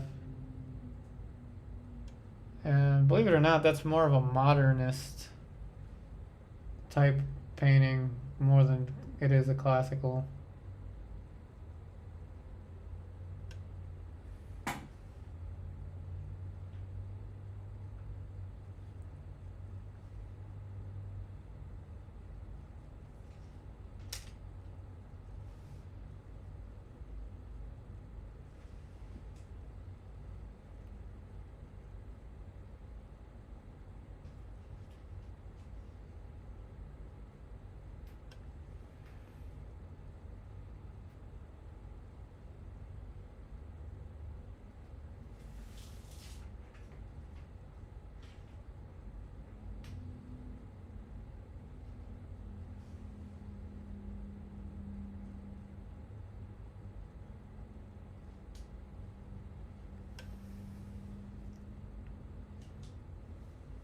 So the next stage from here is to go into an even deeper level of form. And sometimes you don't really need the model to do that. just pick and choose individual little areas that need to be kind of patched up or fit together a little bit tighter. And I've recently started to do this, especially with my self-portrait. I will kind of just break out a cup of tea and just study one little form, one little area, and pull things together and add little forms, like I call them little subforms. So when you're doing a classical drawing or like a really fine finish drawing, you eventually want to fill in the grain of the paper. And it's kind of the same with a fine finish painting. You kind of want to fill in the texture of the canvas. Unless you've got a really smooth panel,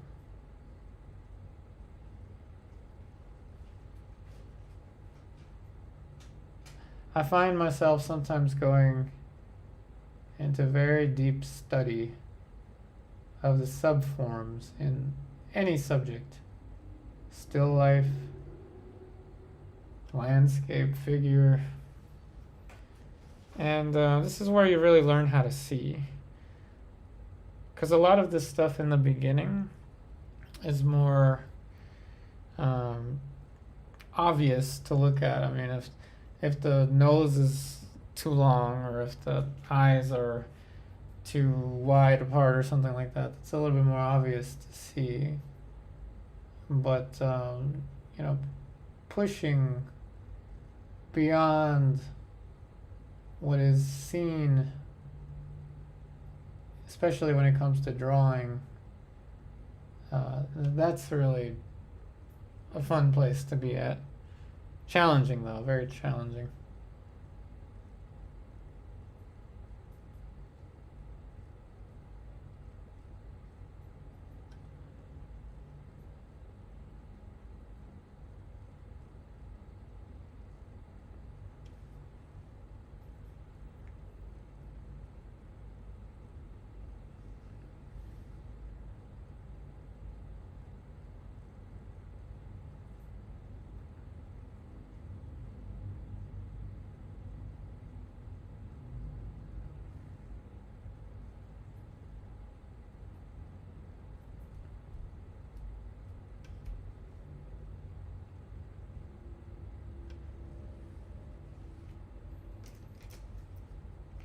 And having multiple brushes really helps expedite the process.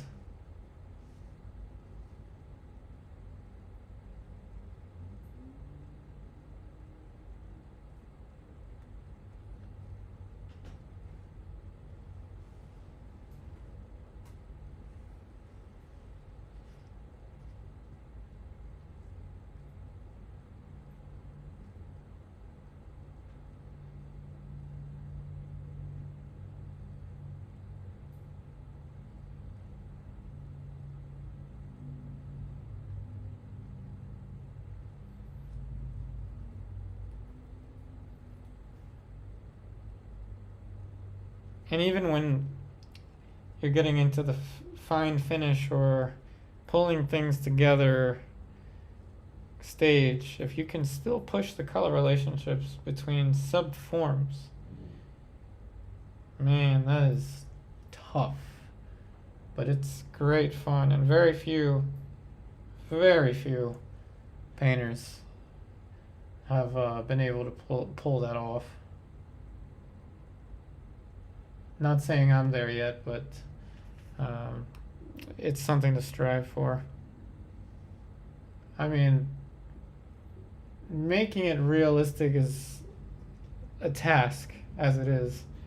But if you can do that and push the color relationships within all the small forms,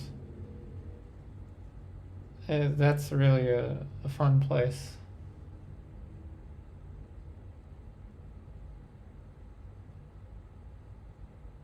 the cast shadow from the eyelid here, or the eyelash.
So anyone that's interested in a palette, please let me know.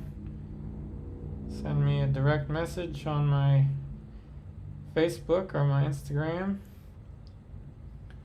Or if you're on my Patreon, there's already one for sale. $85, which includes a potential $20 shipping fee, as I do send through priority. Make sure that there is a tracking number.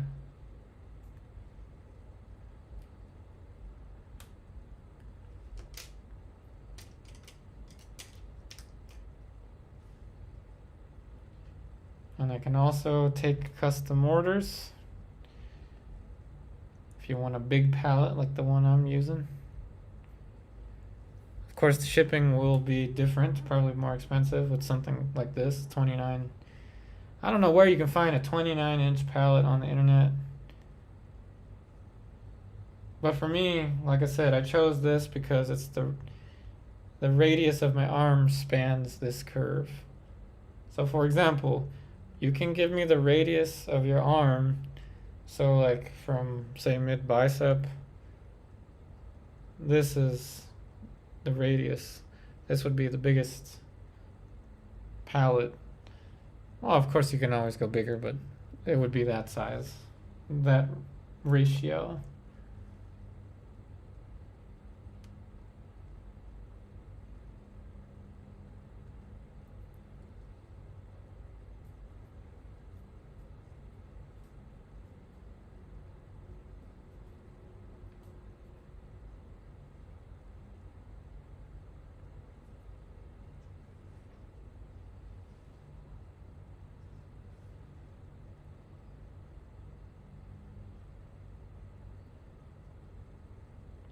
Oh yes, my smaller palettes as well. I haven't put one for sale yet. The smaller ones are more finishing palettes. They're actually made from the wood that's left over from making the bigger ones. But these are about 35 US dollars, not including shipping, of course. Not including the shipping, because I do have to send it through priority.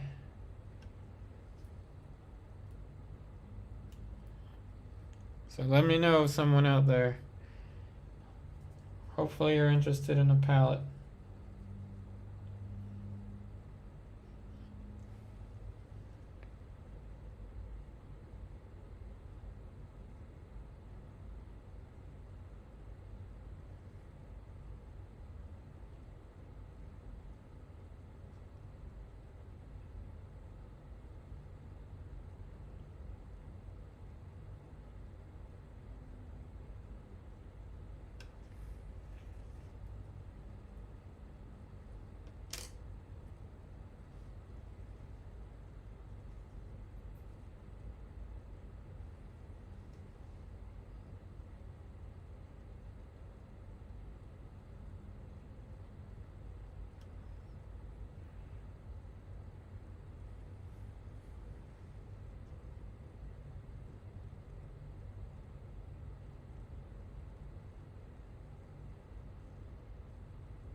Now you can see how useful these 7-cent brushes are.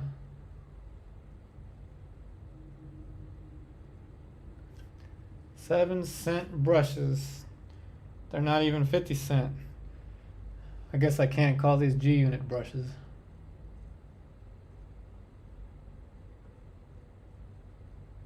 They're even less than G-unit.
There's even light and shadow on the eyebrows.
Oh, thanks, another person online.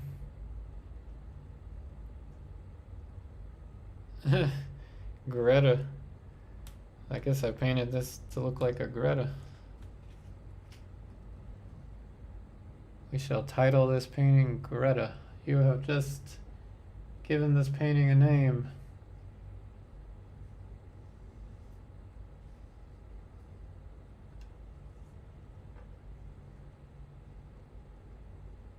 Of course, Greta is not finished, won't be finished on the stream.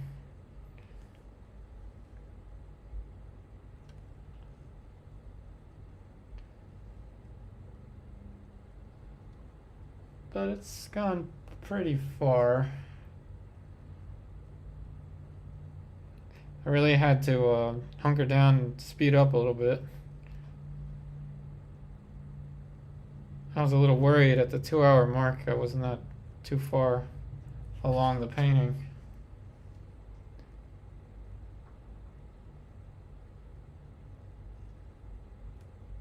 I think we're alright. Or it's okay. Appreciate it. Oh, thanks, Troy.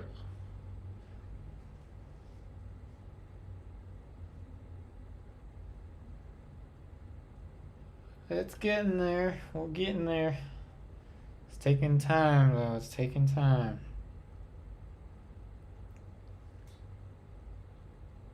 Like I said, kind of putting the pieces together is what this is now. Still, the goal is to find form of freedom.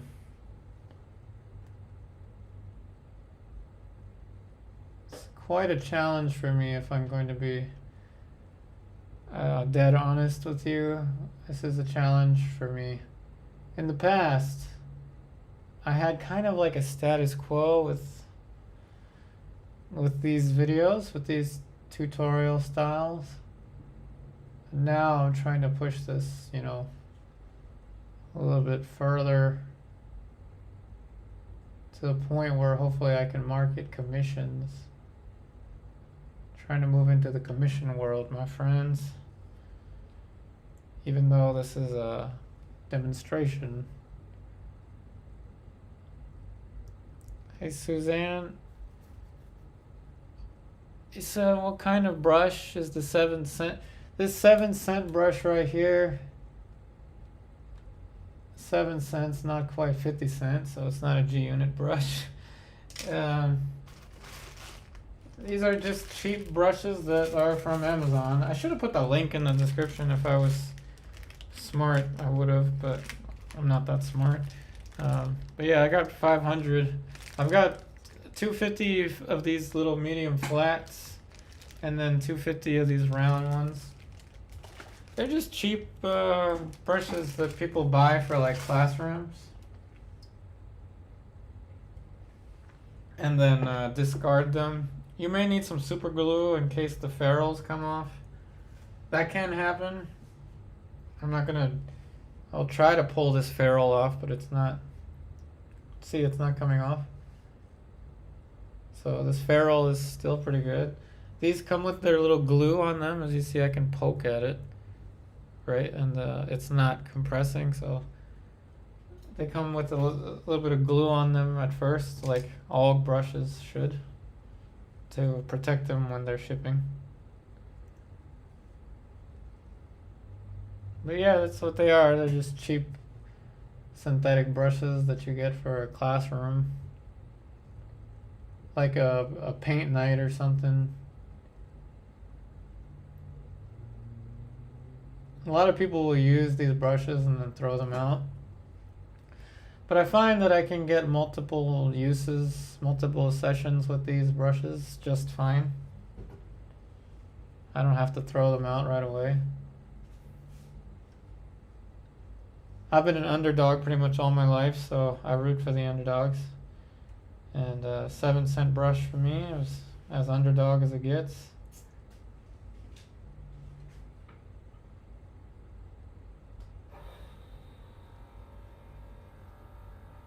So I feel for these brushes. I got a connection with these brushes.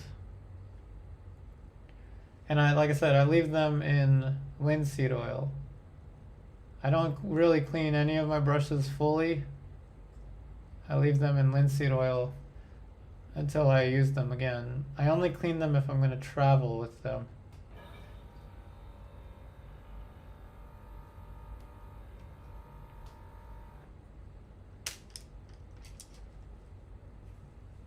Yeah, big brushes. We got big brushes too. Of course, it's not 7 cents for this big brush, but yeah, you can get some pretty inexpensive brushes these days. I got a big brush around here somewhere.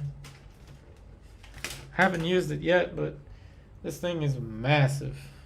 This is a massive brush. Still have not used it. Cheap synthetic Michaels quality brush. You see here, it's almost as big as the nose. Yeah, I'm just not using too many expensive brushes, to be honest.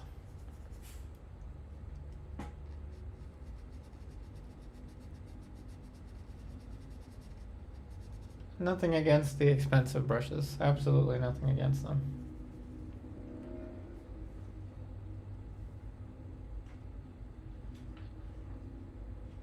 Uh, 1970s hairstyle. I used to have long hair back in the day.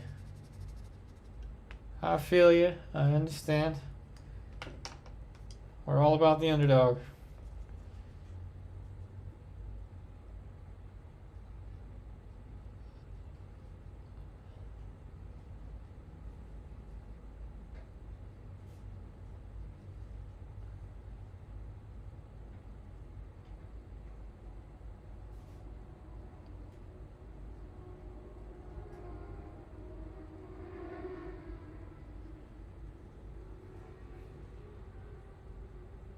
Yeah, the ones on sale are good. Pretty much all brushes are good, to be fair. Even the not so good ones, they're pretty good. That is, if they can apply a brush mark, they're good for me. I'm not picky when it comes to brushes. Not like I used to be. I used to be all about the Silverbrush. Silverbrush. They never sponsored me, so I'm not so much about Silverbrush anymore. Except I have them in the description box there. The Silverbrush Grand Prix is honestly, I think, my favorite all-around brush for these purposes.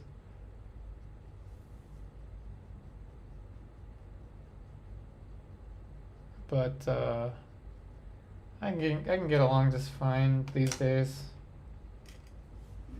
with the 7-cent brush. You just hate me because I love science. Yeah, I remember the Nacho Libre. I don't remember that line, but Nacho Libre. I am. I'm proud I am a 7-cent paintbrush.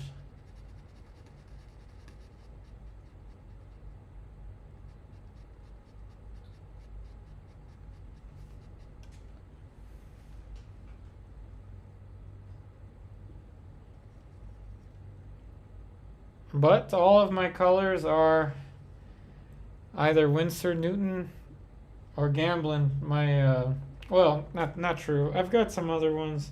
I do have some student grade-ish ones, like this Artist Loft Burnt Sienna. But pretty much most of my paints, as you can see here, are Winsor Newton Alkids. Most of them, as you see there. They're wonderful colors, very highly pigmented. They dry fast. They're not that expensive. I really like the permanent rose. I'll use some permanent rose over here.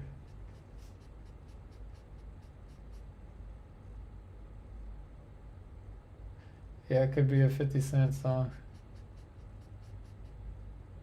7-cent brush.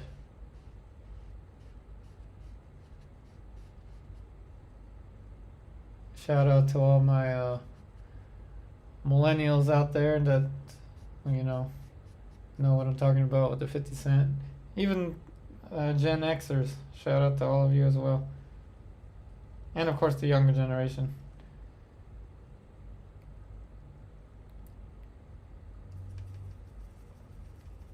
But us older folks here, we know about the 50-cent era.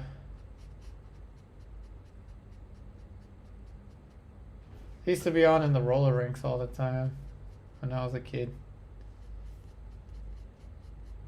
Definitely not the most appropriate music when you're growing up, but hey, those were different times.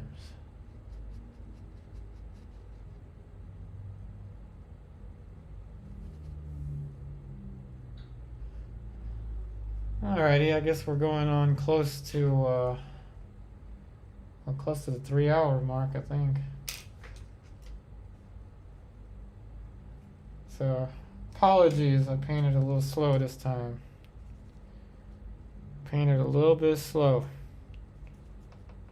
I'm a little rusty with these live stream paintings. But again, it's not about the speed. It's not about the speed, my friends.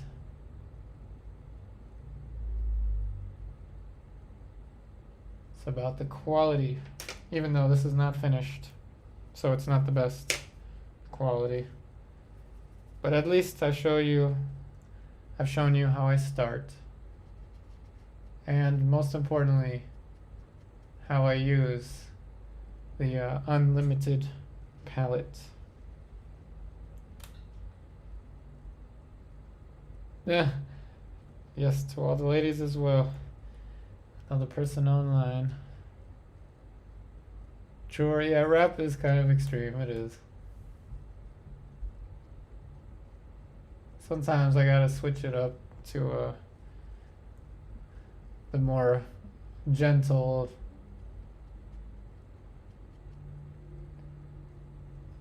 music.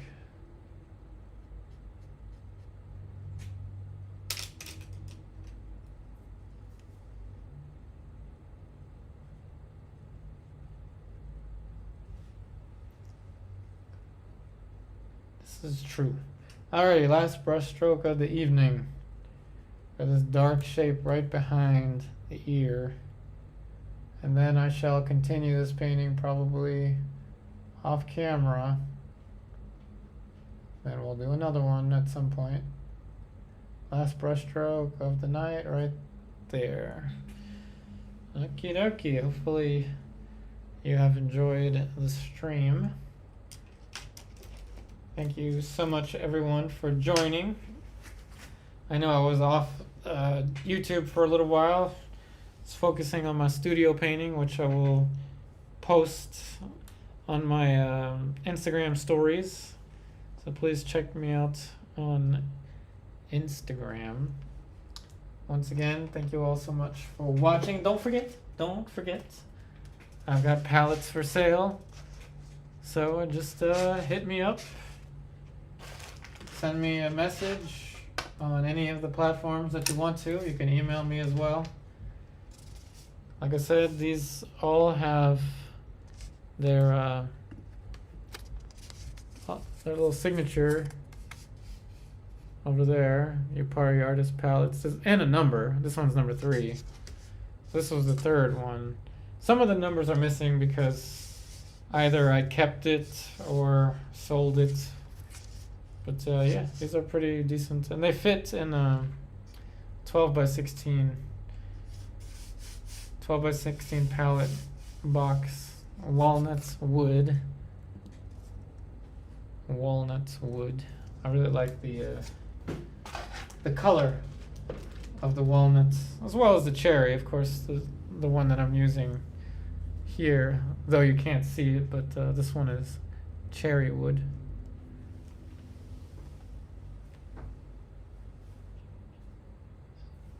Another person online said you've been working on painting for 2 weeks. Awesome. I once, I think, did like almost a year working on one, but on and off. 2 weeks straight is quite a lot. That is a lot. So once again, thank you all so much for watching. I wish you the very best, and I shall see you again sometime soon.